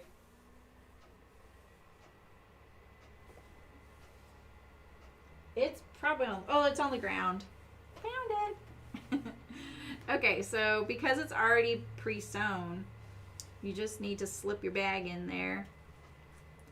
And this is feels a little awkward when you're starting out, but you definitely want to make sure that this is on top of the bag. We're going to sew on this side, but if you do this, put this webbing on here like this, with all of your webbing off to the right, you're going to get in a pickle and you're going to have to back tack, arrange it, and then fix it. So you need to have the strap on top of the bag with you. That's weird, I just saw something flash. All right. That little weirdo, put her there. All right, I'm just gonna get going. And so now I've got the bag pushed up into my handle, and same with this weird thing that I cut and put across the handle there. I can just lay it in there, and then I know. And I'm not sewing like right on the edge, just so I make sure I catch both sides. But because we know we ironed it and we made sure that they're right on top of each other, we don't generally have to worry about it lining up. And that's why I kind of like using the 2 pieces of webbing method. It's a little faster. And it's a little easier with webbing than fabric because the webbing has a little bit of body, as opposed to this fabric, which is a little softer. Yeah. Oh, that's cool. I'm so easy. I never saw that one. There were so many years we didn't have TV. Oh, nice dress. Oh. That sounds pretty snazzy.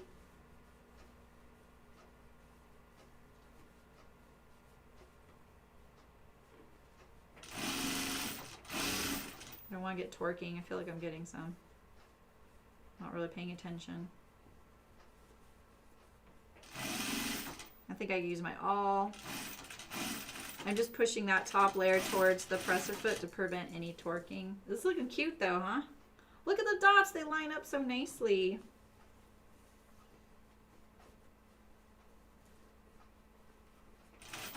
See, so now when I'm at this handle right here, see how the bag's kind of folding here and it's like, ooh, is the handle flat? I'm just going to try and trust my little piece of fabric that I put across. Yeah, it's on the bias. It's a little stretchy. But I still think I'm pretty good. So now I'm getting close to the end. Now you want to make sure that your strap is fitting in there all the way. I probably should have been pulling it a little bit more to fit in the bag. Did I just not do this very good?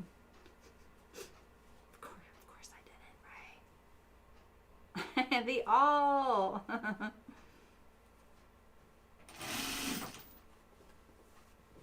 No, that's working out. I hope the strap looks good. The webbing is a little easier because it's not so grabby. The fabric's so grabby. And every time I lift it up to look in there, it's up there, it's fine. I don't know why I keep checking it. I'm doubting. I think I made that look harder than it was. Let me trim my threads and we'll check it out. I've never done a polka dot handle.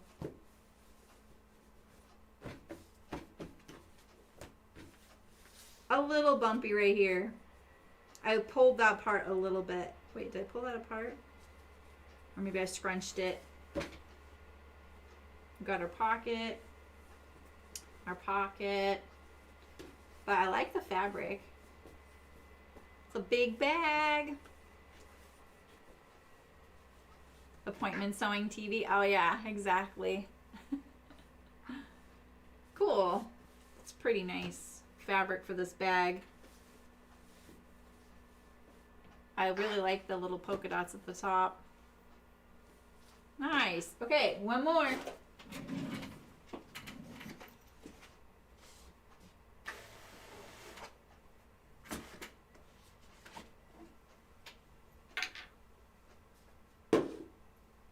Okay. So this one's waxed cotton, and I printed this one out at 75% as well. Yeah, I like that. I like that little polka dot handle. Sorry, I've already like pulled it away from the camera. I could admire it a little bit more, huh? This is really cute. I'm really glad I saw testers doing that to get the idea. What is this thread right here? What is this thread? It's big. Oh no, thread change. We all know how I feel about that. It's gonna take me like 5 seconds. God.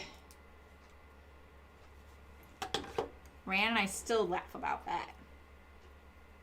Spend 5 minutes designing how we were going to sew everything and what order to avoid the minimal amount of thread changes, and then realize, you know, we would have just started sewing.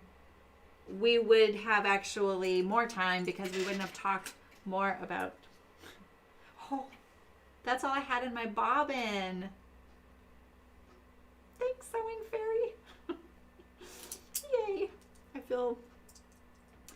Now I feel like that's what makes me feel like playing the lottery.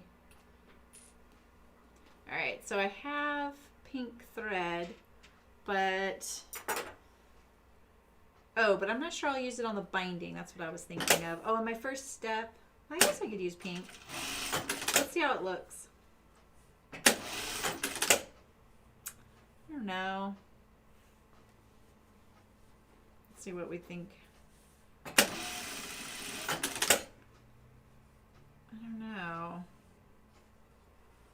I'm so used to seeing everything sewn in cream thread. So this one, I have some handle options. I have this really obnoxious pink ribbon.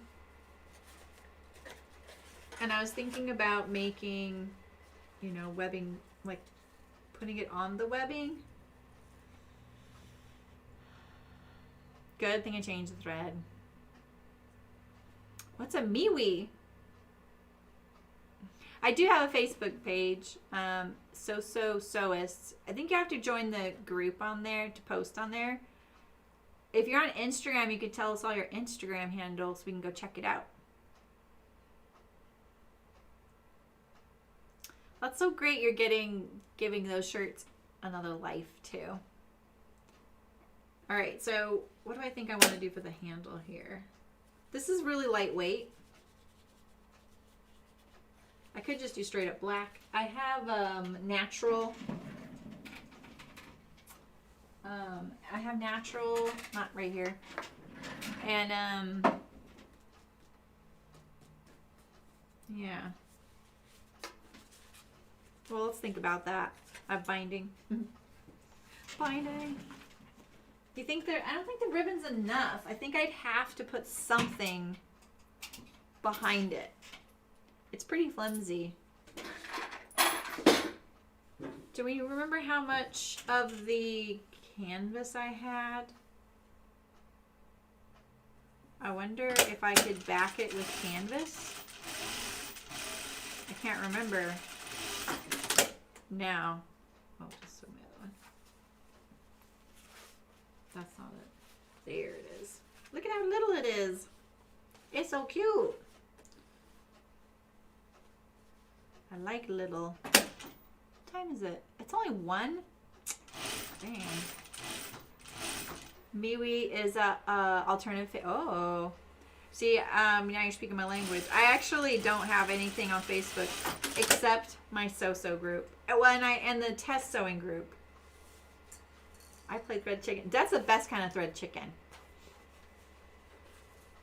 Yeah, Martha, I love it. We call that rustic around here. It's rustic. Yes, you know? It is a feature.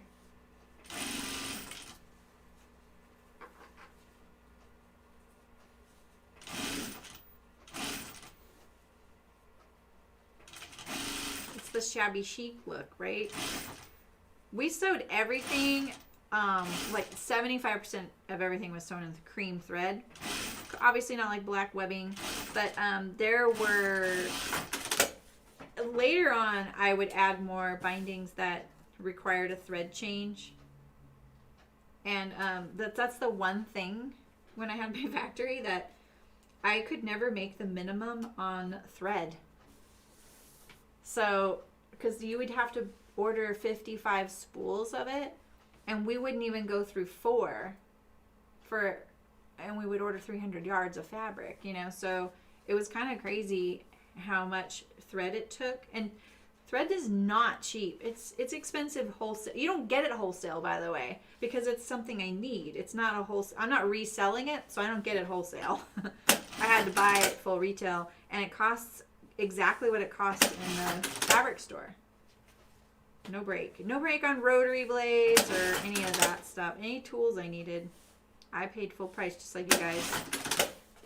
Alright, so then we have, this one goes with this. This one goes with that. I love how I have all these pieces mixed up. Okay. Alright, this is wax cotton, and it's different than the wax cotton that I did the other day. It's a lot softer. Look at that. Compared to this. Look at this. This is stiff as a board. Well, that's the rounded it. I couldn't do that on this. So, yeah. That's nice, Dot. That's good to know. I left Facebook a few years ago, and I don't miss it. I did Christmas cards for the first time in a really long time this year, and it was the first time I realized that I hadn't seen a couple people in a really long time, and I realized it's because they're only on Facebook, and that made me a little sad that I didn't know what they were up to. That's my fault. That's what I'm wondering, Elizabeth. I just don't remember how much I had. Does anyone remember how much I had when I cut this out? I'm going to check that, because that's what I'm thinking too. I don't think it would be an easy sew, but I think Walter's idea of using the ribbon, I could put the wax canvas behind it, is what I'm thinking. You know, actually, the wax cotton might be really easy to sew, because when you fold it, it stays that way. So I might be wrong about the difficulty. Tina. Well, they don't inspire everybody, trust me. I was friends with Karen Templer. I don't know if you guys know her. She has Fringe Association. Fringe and Fringe. What? I can't think of the name of her business. And she ended up later on making a really famous bag. What the heck was that called? Oh shoot, everything was off. What was her? Oh, the Fringe field bag. And she did it in muslin canvas. And at the time, I was like, oh my God, the thing's gonna get so dirty. It ended up being a huge bestseller. So what did I know? It still got dirty. But there's definitely those that don't want colorful out there. So yeah, I think I need to look to see if I have the wax cotton. I didn't necessarily put my fabrics away after the cutting stream, but I did move them to the spot close to where they get put away.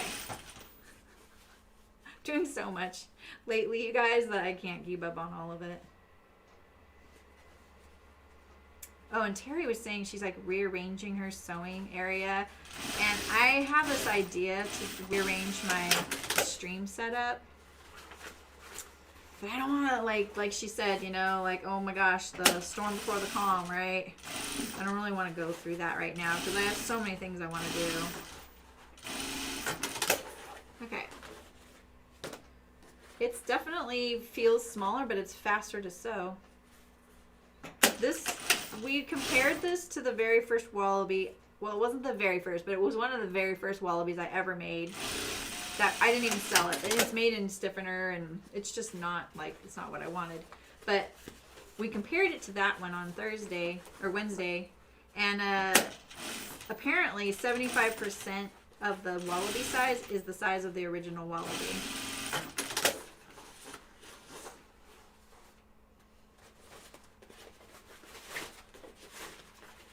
Okay. I thought about it yesterday and now I forgot that I thought about this, but I probably could have interfaced this piece here because see, it's so much lighter weight than this. It'll be against the other fabric, but you know. I could put the pocket behind it so then it would have that canvas behind that lightweight piece.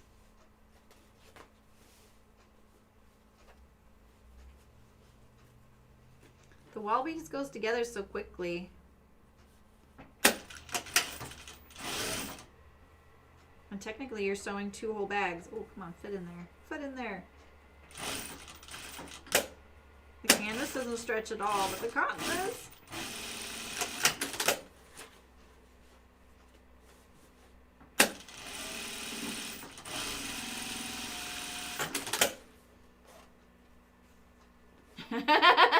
Terry, thank you for saying that. Right? Oh my God. I know your pain. I know your pain so well.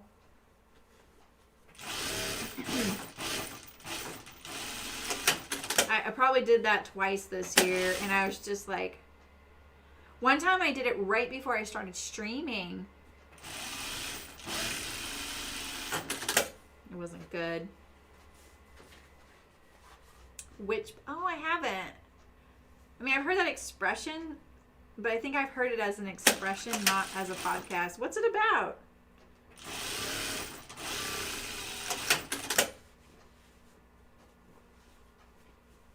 If you guys have questions or you want instructions, just let me know. I'm just sewing with you guys, you know. I don't want to bore you with all the instructions since you guys get it in the pattern if you've bought it. This does feel so small. I'm like, really? That's it? Okay, yeah. I'm just give you my tips that I think of. Because maybe they'll help you in other sewing things if you're not making this. Not everybody needs a Wallaby. This was actually not the bag I used. I really like the project bag and the pocket bucket.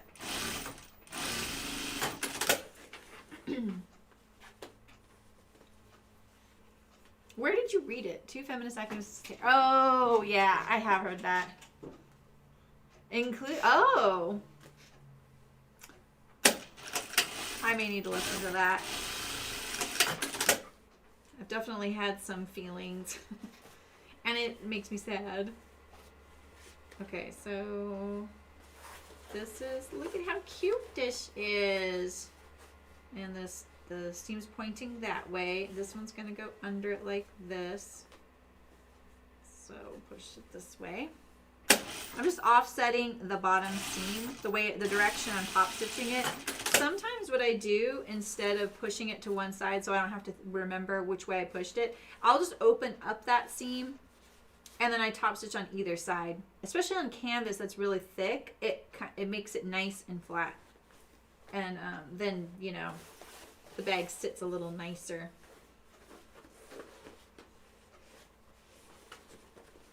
Hey, Sydney, how's it going? We need pocket buckets. Exactly. I need little ones now. It's like I at home was like, oh, a little pocket bucket would be perfect here.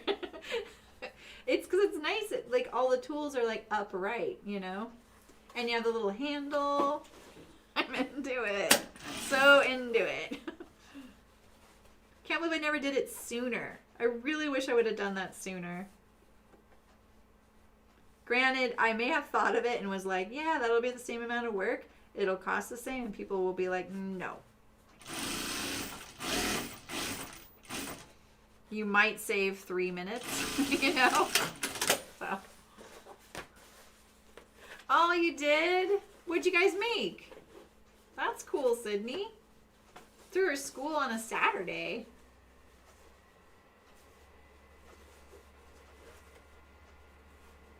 Get all these layers.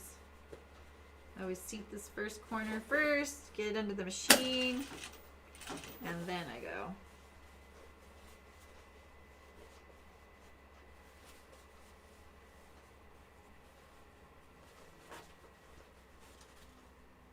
If you offset the pockets from one another, so one pocket is on one side of the bag and then the other pocket's on the other side of the bag, each of these seams has 5 layers. You can count them up. Make sure you get them all. And then you double check. Because how many times have I not caught one of those layers?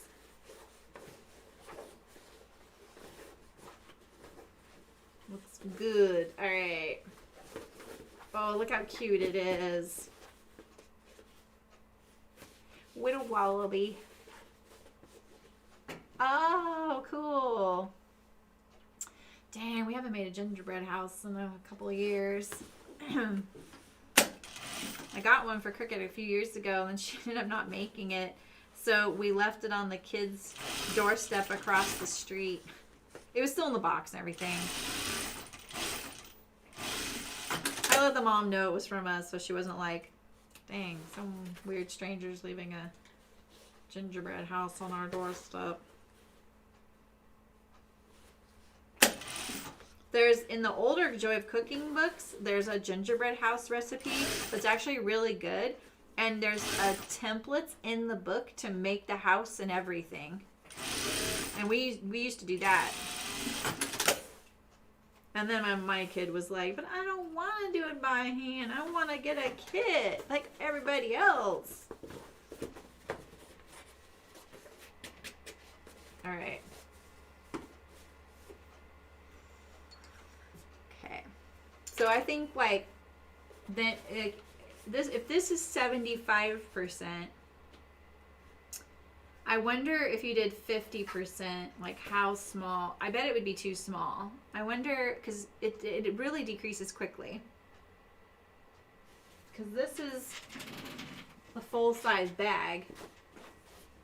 And look at how much smaller it being 75% is. You know? That's quite a big difference. I know. Exactly. Ooh, a big 3D snowflake. I love snowflakes. Yeah, so if you did 50% of this, it would be it would be this big. That would be really tiny. So you might want to do that. Maybe you would do 65%. to get like a little, like, just a little tabletop bag, you know, for a skein yarn or something. I don't know. I'm always noodling on things. All right. I'm almost to the point where I got to figure out the handle, and I need to figure out if I have the canvas. So I'm going to bind these last curves and the bottom. Whoa, a little further down.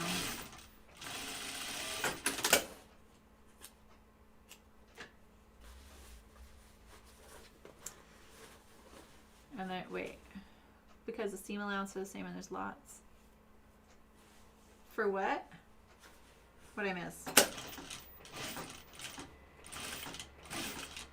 You mean like for the decreasing? I don't know why, but what I've noticed when I've done that, like decreased a pattern, like to make it a smaller size, because I've done that for other things too.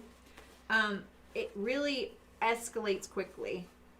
It's not. It's just, it all does it proportionally, and you technically, yeah, you are making everything smaller, right? It's not a accurate way to size things. Like, you could never use percentages for grading.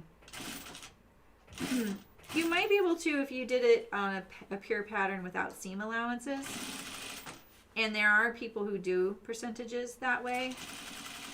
But if most modern pattern drafting does it with seam allowances on the pattern, whereas traditional pattern drafting, you would do it on a pure pattern, then you would add the seam allowance. The large one had a handle. The black one, yeah. Making 50% being even. Oh, right. Yeah, exactly. And the seam allowances shrink too. So if you are using your regular seam allowance, and as long as you're consistent, your whole project will still sew together. But yeah, exactly. Technically, everything is getting smaller, you know? If you want to do really accurate, what you would do is cut the seam allowance off the pattern piece, then shrink it, and then add the seam allowance back on.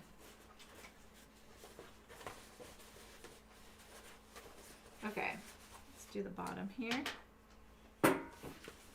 This was the binding that we used with this plaid fabric. The lining, though, oh boy.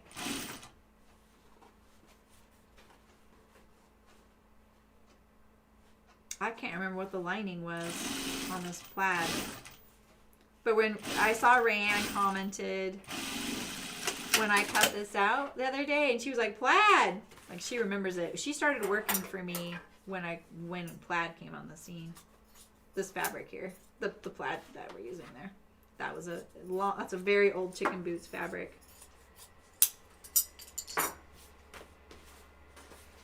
I only have pieces of some of my really old fabrics because at one point I started realizing that my non-sentimental self was getting myself into a pickle with certain things, and so I started cutting off 1 yard. I always cut off 1 yard of every binding and stashed it aside.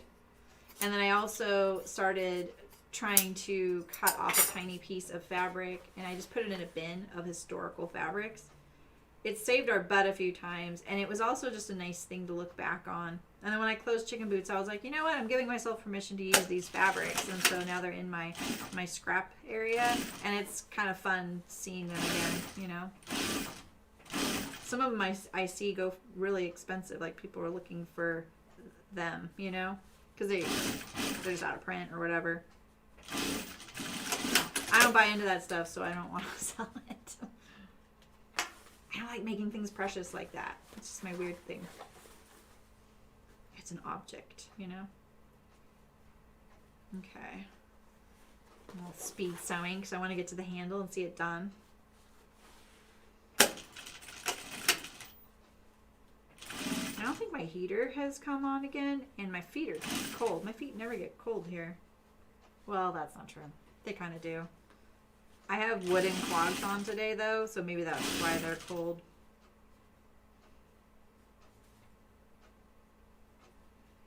All right.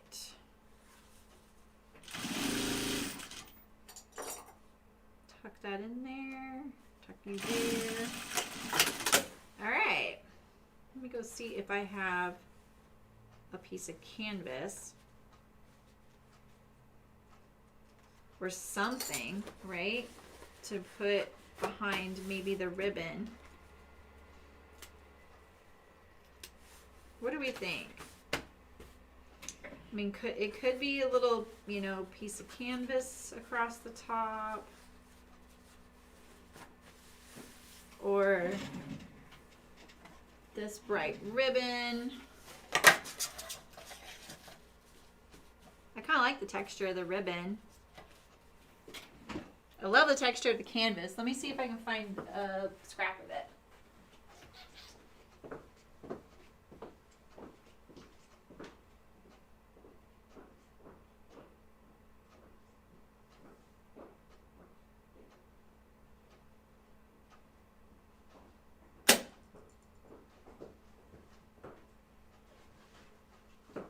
Yeah.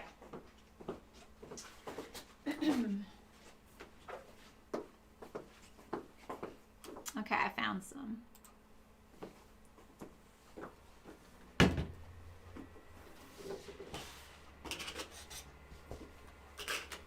So what do we want to do? Do we want ribbon with the canvas inside, or do we want... Yeah, that's what I was thinking, Elizabeth. So when I just put the canvas, maybe what I'll do is just cut a piece of canvas the width, you know? So this is not quite 1.5 inches wide. So it's going to be kind of a wide handle.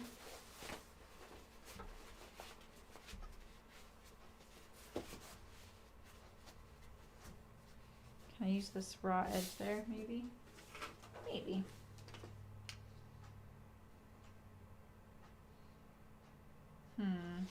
I'm winging it.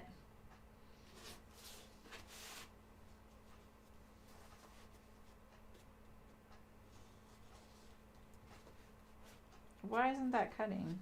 This blade's good. Maybe it's the canvas. I think I just made that too wide, didn't I? Oh no, that's okay. Okay, great. What the heck?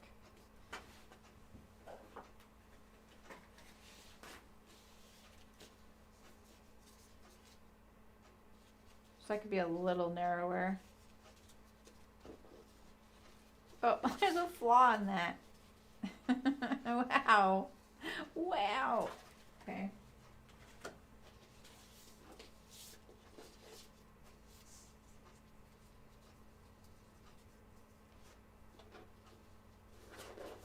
This doesn't look straight to me. I'm having trouble deciding if it's straight or not.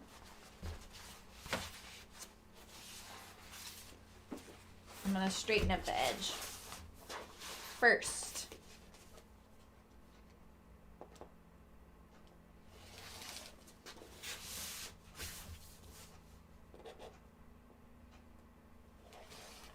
Oh man, look at that. Definitely wasn't straight.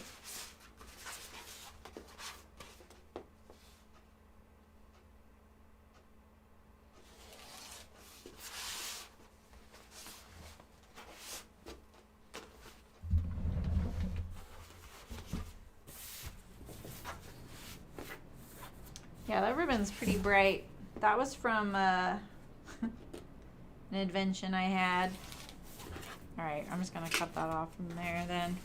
If it's not going to, if I can't get it straight, we'll cut off some of it.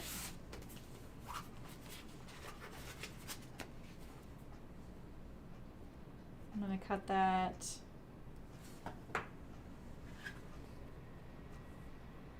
Yeah, this is quite a bit under 1.5, so let's make this a little less than 1 3/8. It'll be easier.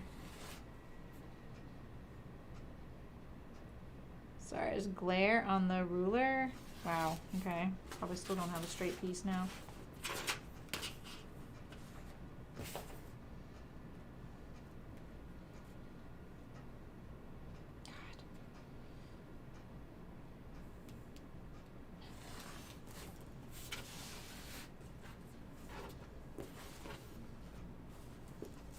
Just one piece.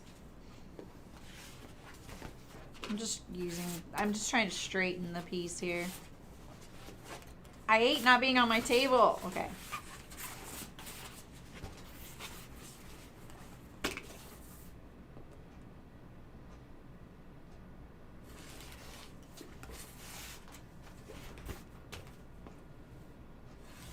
Why is that so crooked?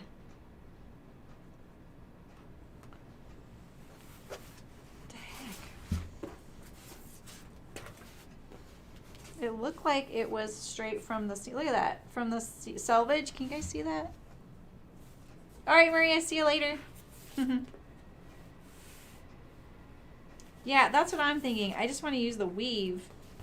It is a little hard to see, but if I can see it. I'm just like stuck in a weird loop there. A weird loop of non-straightness, you know? And I'm not at my table, so it feels really weird.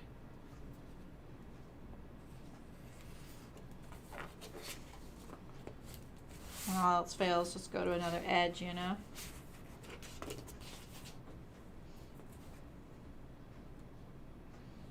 It's kind of painful to watch this, isn't it?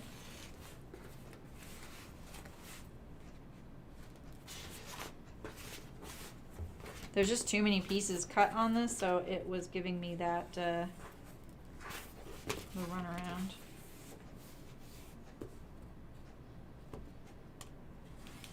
Oh, geez. All right, I am over this. Okay, I'm just going to cut another piece. We're piecing it together. I really can cut a straight line. I just want you to know. But between the glare on my ruler and having such a small spot, I am not setting myself up for success right now. I keep losing my spot on my ruler because of the glare of the lights. All right, another piece.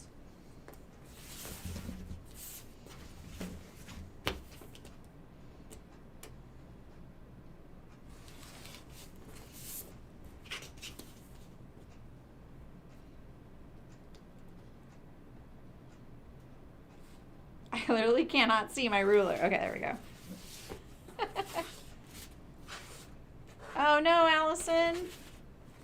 Look in the garbage can if you can't find it. It's amazing how things fall in there and they land silently because of the stuff in the garbage can.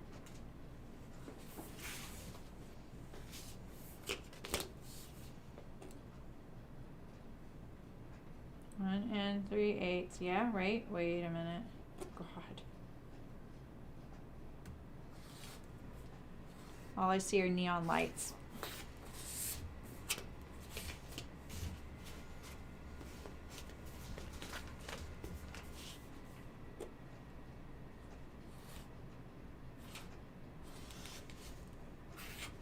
All right, I think I have enough. Because I cut so much extra, so I hopefully will get a nice straight piece. Wish me luck. Jeez Louise.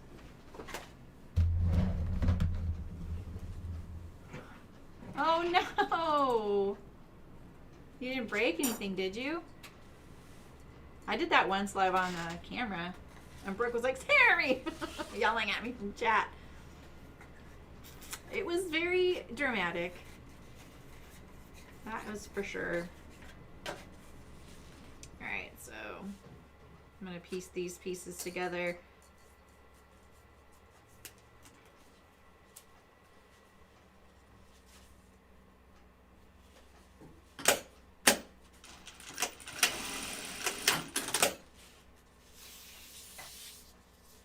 There's one.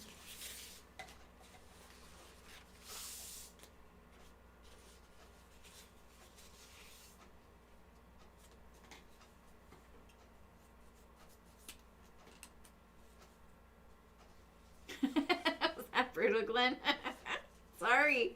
I'm sorry. It was pretty bad for me, too. Oh, man. Yeah. Between the light, the limited space, the piece being a little bit wonky, and me thinking once that it was straight, that I was just like failing at all turns there. It happens. Nothing like running out of fabric as you're doing it though.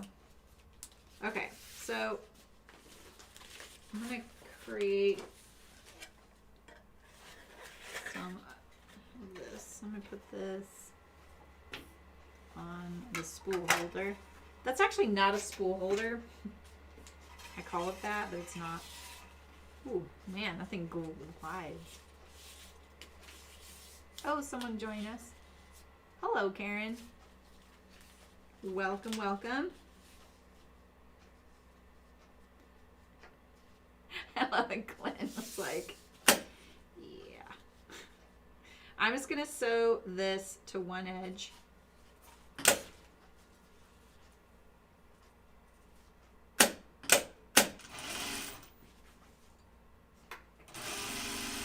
We're making this up as we go. We're just going to try and make the ribbon stiffer.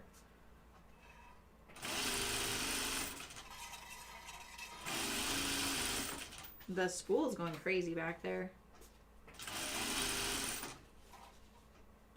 I feel like the ribbon's not laying flat. You see that? It better be.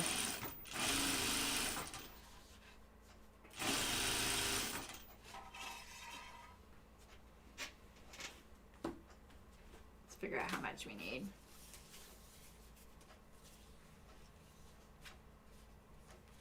All right, just a little bit more.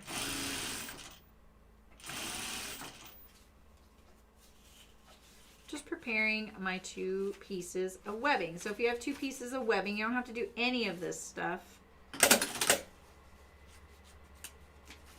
We're just going to treat this as one and pretend like it is a piece of webbing. So if you don't have 2-inch wide webbing, you only have 1-inch wide or something like that, you can make the bag without having the 2-inch wide webbing. I'm really just like, couldn't find anything else to match my bag, so I'm using this pink ribbon that's not stout enough. I just don't want that ribbon. Spool's going nuts. Oh no, Terry! Oh, you have opened Pandora's box. I think that's what's happening here. See, me, what happened when one of the last times I moved was I was like, oh, internet. Yeah. So I got myself into an internet pickle and had to start over again. I couldn't hook up to the internet where I wanted to be. Okay, let's give it a view.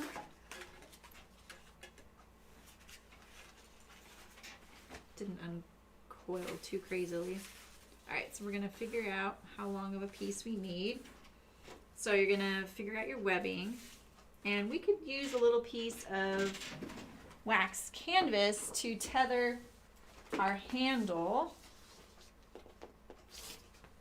right?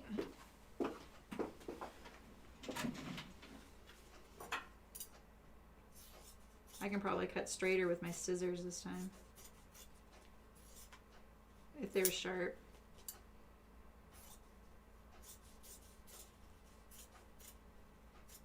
Okay. I do think the ribbon's going to be a little fiddly. My experience with using the like grosgrain ribbon in general is that it has no give. And yeah, it might. Especially since I attached it to something else. You know? Something just fell on the ground. Oh, it was just that. Okay. The canvas doesn't really either. Oh gosh, right, Glenn? Fleece, yeah, I know what you mean. You can hear it with your scissors too. Okay, get this nice and flat. I do find it helpful to line up the little piece with the raw edge there. That one looks a little tight, doesn't it? Let's see. Well, I think that's okay though. Like lining up with this raw edge, I think is helpful when you go to do it. All right, so now we're gonna figure out how long we need it. And are we gonna like seat it down on the bag? Probably not, because then we would lose our whole opening there. So we're just gonna kind of put it up here. So let's trim off this nice and straight, and we'll figure out our seam.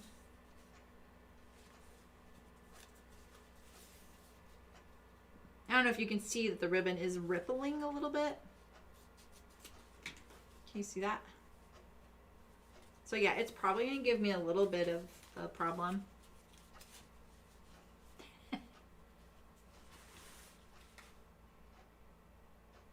That sounds great though, Terry. Yeah, exactly what Elizabeth said.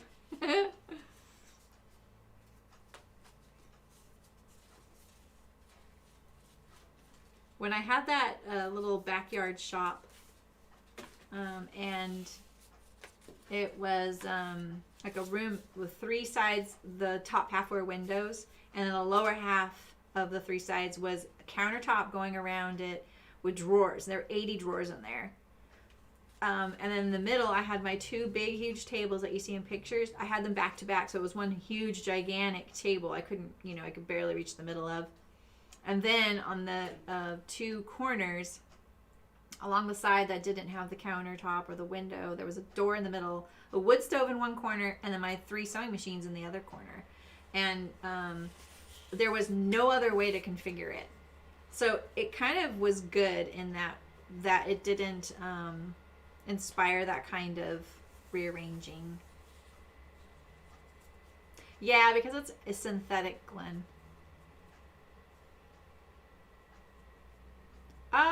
You could do that. Why do I do it that way? There's probably a reason that I don't remember. Oh wait, we're gonna attach these 2 together. No. Let me think about that, Elizabeth. Why don't I do that? Just doing it mainly because you would have to leave. So say this was my piece of webbing, right? Like this was my whole piece of webbing. It was attached all the way across, right? Or whatever. Say this is your piece of webbing you're going to put on, right? You have to, then you would have to leave a piece loose, right? Because you would need room to sew it. So you could totally do that. Doesn't matter. You should pour your wine now. Oh, no, Walter. It just goes across the top. It kind of makes a nice, stable opening at the top. You probably didn't see this one. When I finished it, I just did this polka dot handle, and there it is. It's kind of a low-key bag that kind of sits on the ground. I opened these seams up, and then they didn't end up that way, and it kind of bugs me. All right, so what I like about doing it in the circle, too, is that I get a nice flat seam. Because I have all the room in the world right now to maneuver this, right? And I'm going to just open this up, and then I top stitch it down to make it nice and flat.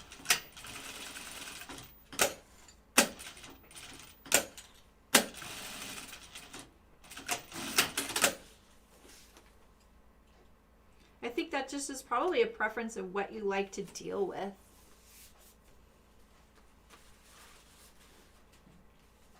Oh, wow, that's mighty whitey, Terry. Are you regretting that? Uh-oh. What does that mean, Sydney? Do you need to make another one? Or is it time to close it and you don't want to close it?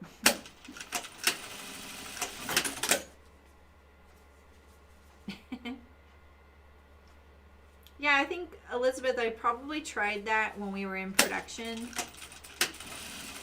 And it's just one of those things like pick your poison, right? What do you not like dealing with the most?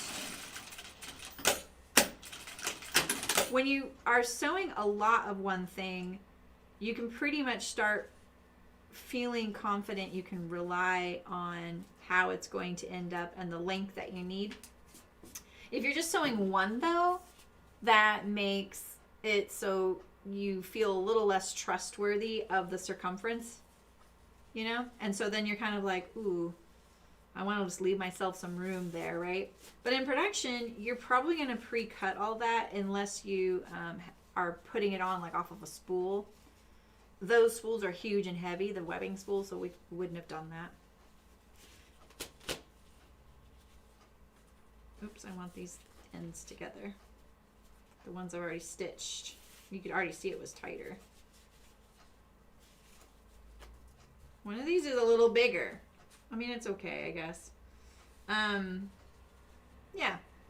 So when you have seams like this, you can stack them one on top of the other or offset them. I really don't think, I know this would probably bug a lot of people, offsetting them, but if you were doing something really, really thick, you're probably going to have to. Your machine's not going to let you stack them one on top of the other. This is pretty thin. I could. I'm going to offset them though, just so they nestle together because it's kind of messy, you know? So I'm going to stitch these together now. And I'm going to really try and keep them the same size. I just put them wrong sides together. It's definitely not the cleanest looking strap. I mean, it looks okay. It's just, I feel like we're kind of jury rigging it, you know?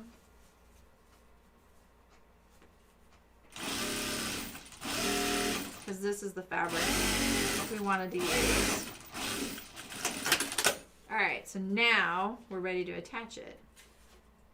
So if you didn't have to do the canvas on there and you just had two pieces of webbing, you're going to want to stitch them together so that the seam is wrong sides together. So now you have these two pieces of webbing like this. And it makes it so easy because they're already in the shape you want. They're not rounded like with when you use one wide piece of webbing. You know, what I do in the video is I like to stitch it from the inside of the bag. I stitch around just one half of it and then I flip it over, wrap it around, I stitch it down, right? And that's a little harder to get accurate every time, whereas this is actually pretty easy. Put my label on. So remember, put your strap above the bag on top. And I'm not going to seat this down in there very deep. So I could have actually lined up my label this time at the top. But I don't want my seam right there. Let's put my seam over there. I'm gonna have to make another one. Yeah, I have so many bins now full of cut scraps of fabric. I'm kind of in the same boat. I want this way over there and I keep pulling it too close. Let's put it like this. Here we go. I do want to cover up my little piece of fabric there. Maybe I should have made that a little bit narrower. So I'm going to maybe drop it down about a ½ inch like that. Oops. Oh my gosh. You could pin this. This is pretty thin. You can't really pin webbing though. It's pretty thick.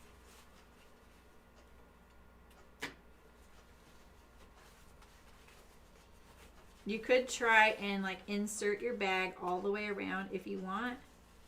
I find that to be a little bit fussy. But if it makes you feel better, I say do it.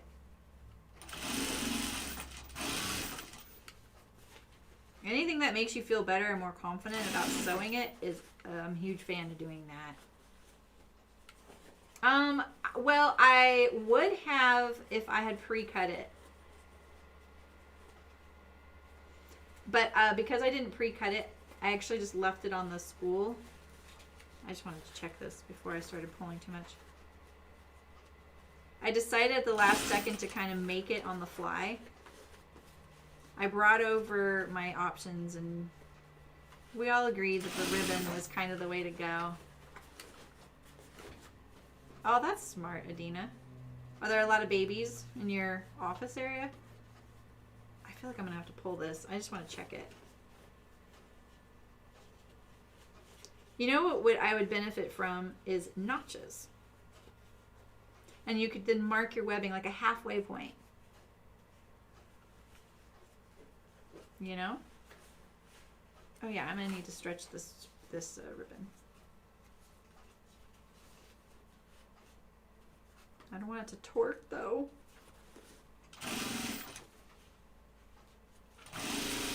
I'm not stretching it, but I'm pulling it out because the top stitch along this edge right here kind of drew it in. You can see it kind of ripply.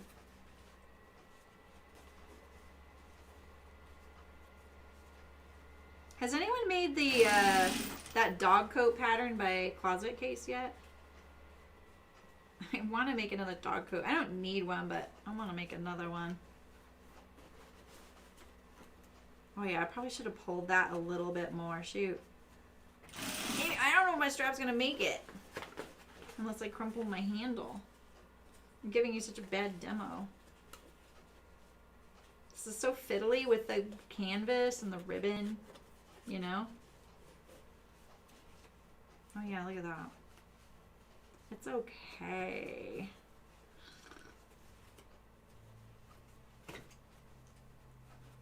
Can I do it? Can she do it?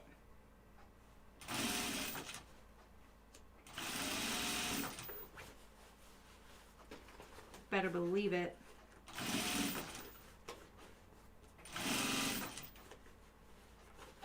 Oh, I thought I wasn't already at the edge. Maybe I can't. I'm actually now getting ribbing. The ribbon is rippling a little bit right there. Holy smokes, I almost did not make that. Oh, and a little bit of my webbing got pushed down there, so I have to fix that. Oh, no, it's not. It's from the webbing from the handle poking out. All right, I'll just trim that then. That's fine. All right, let's see how I did. Whew. It's kind of a weird pink. It goes with the plaid. The plaid goes with this really well in person.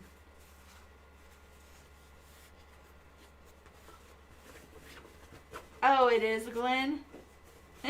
Sydney, that's right. That's awesome. Oh, your Birdie magazines for baby clothes. That's great. All right, so let's compare this one size-wise. So what did I learn from this?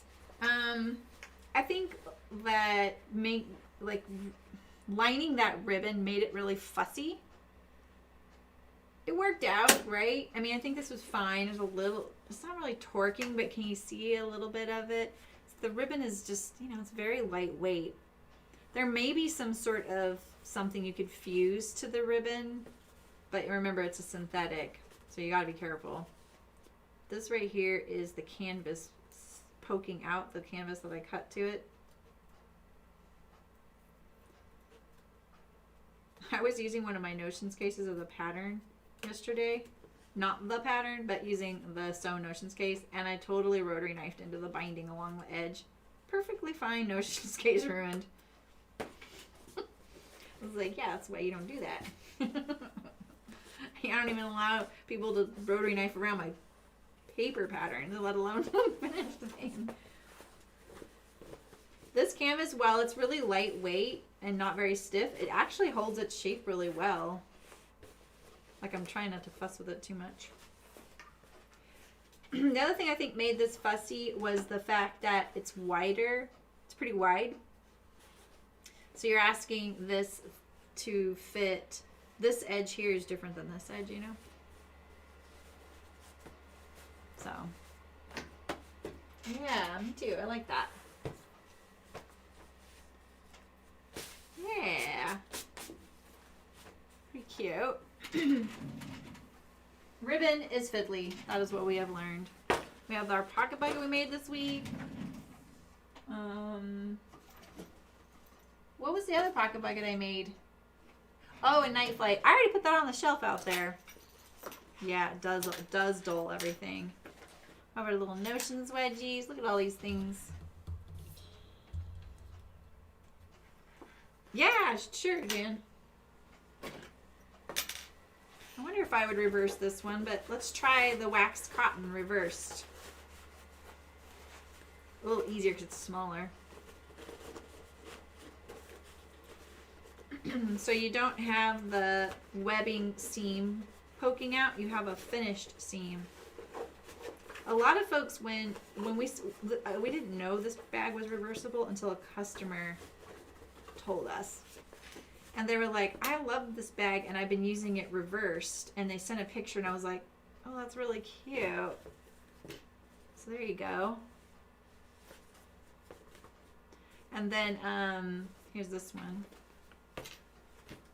And so then when we said that, people were like, oh, I like it so much better that way. Because we were doing a solid on the outside and a print on the inside. And you need me to choose your fabric colors.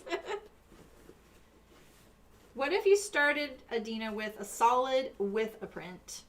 Would that help? Okay, so this one now is reversed.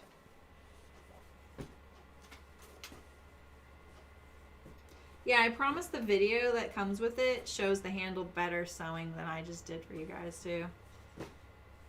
And it's not all edited down fake, it's real. I don't know why I was having problems with it. I always have problems sewing my patterns on camera. You like that plaid? This plaid's good. It's really good. I have a little tuck right there.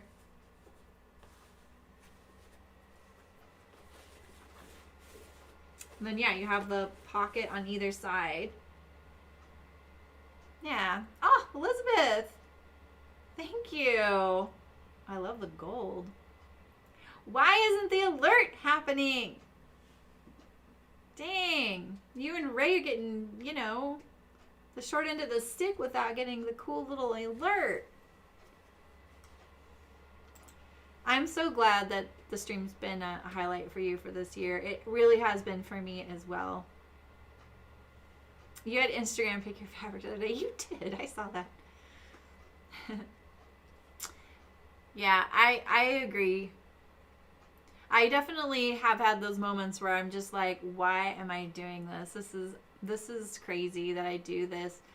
And you know, I was talking to folks in the Zoom meetup that we had, and reminding myself that I do this for you guys, like not for you as in like I'm some big generous person, meaning like I like doing this because it's, you know, I'm like been doing this a while. It's really nice to use my skills and help people because I don't get to use all my skills anymore, and it's really nice to be able to share that.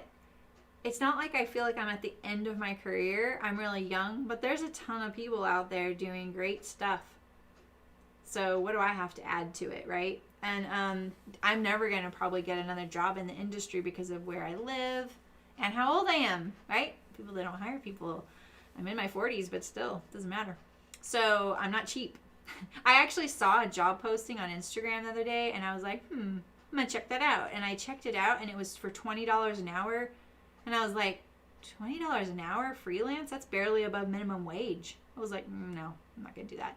So, but like I said, I like doing this because I really like being able to use all the different skills I have and give it to other people to use. And maybe eventually my little ulterior motive of having more production back in our country, that'll be one little tiny sliver of contribution towards that, you know? So yeah, no worries, Ray. Yeah, you did, Sydney. I missed the voting. So thank you. All right, well, this was fun. Nice little sew along this week. The Wallaby, the Pocket Bucket, Notions Wedgie. Don't ever release 3 patterns in 1 week. I don't recommend it. It was a lot. Look at this cute little guy. And there will be probably a couple more uploaded videos this year. Oh, that's awesome, Adina. I learned too. I learned so much from everybody. Yeah, and it's nice. Yeah, you're alone 99%. Me too. Yeah. It's funny because when I get home, you know, I eat dinner with my family and we hang out a little bit. But then I always think, oh, you know, and then I sometimes will play video games to hang out with friends. But I haven't been into it lately. And then I feel like, oh, I don't really get to hang out with friends. Except if it's a stream day, then at least I got to hang out with you guys. I don't really want to play, so. I'm usually live Wednesday, Thursday, Saturday, 11 a.m. Pacific.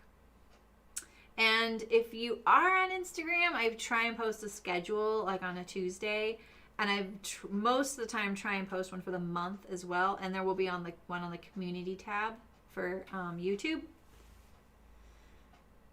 Let's see, when else? I won't be live for the next couple weeks, but there will be some uploaded streams. So if you subscribe and you hit the little bell, you probably heard this whole spiel. There is a way for you to turn notifications on for whoever you want to follow. And whenever they have something new, it'll give you a notification. Granted, I follow a couple of live streamers on YouTube and I never get notified when they're live. So, you haven't, Adina? Wow. My only formal sewing classes were in high school. And then the hard knock life of snobby ladies. Working in fabric stores. Yeah, so. Oh, and that one alteration shop where, that woman was a piece of work. She was intense and racist, and I left because of that. I was like, oh yeah, I'm out of here. That was too much. But I learned a lot in like the few weeks or months I lived there or worked there. I worked there for a few months actually. I learned a lot about alterations. Hit the like button, it helps. All right, so you guys have a happy Christmas if you celebrate Christmas. I hope you had a happy Hanukkah if you celebrated Hanukkah. I hope you have a happy Kwanzaa if you celebrate Kwanzaa. And happy New Year for sure. It's been quite a year. Stay safe. And I'll probably see you on Instagram. Everyone's taking breaks on Instagram. I'm like, I'm not going to take a break. I like seeing what people are up to. So, yeah, thanks. Thanks for a great year, you guys. I really appreciate it. It's been good. It's been really fun. And we'll make some nice plans for 2021. I'm already trying to make it. So, yeah. And so, the no glue lady. Ooh, was she the no glue lady? Now, I worked a lot of like sewing the fabric store. We were no glue. Yeah, thanks, Sydney. No, I can't remember. She was just really not good. Yeah, absolutely. Oh, were they, Dina? I'm sorry to hear that. Yeah, I'm really sorry to hear that. The 80s were really hard. Yeah, absolutely. Yeah, happy holidays, everybody. Happy sewing. Hang in there. Get your gift sewing done and make a line for yourself that you're like, all right, don't start anything new right now. Finish your things. Then decide if you really want to start that thing. It could be a New Year's gift. Be nice to yourself. Make yourself something. Or at least a hot toddy. You know? Something. Take care of yourself with it. And only gift to people that are worth it. All right, you guys. I'll see you guys next year. Bye.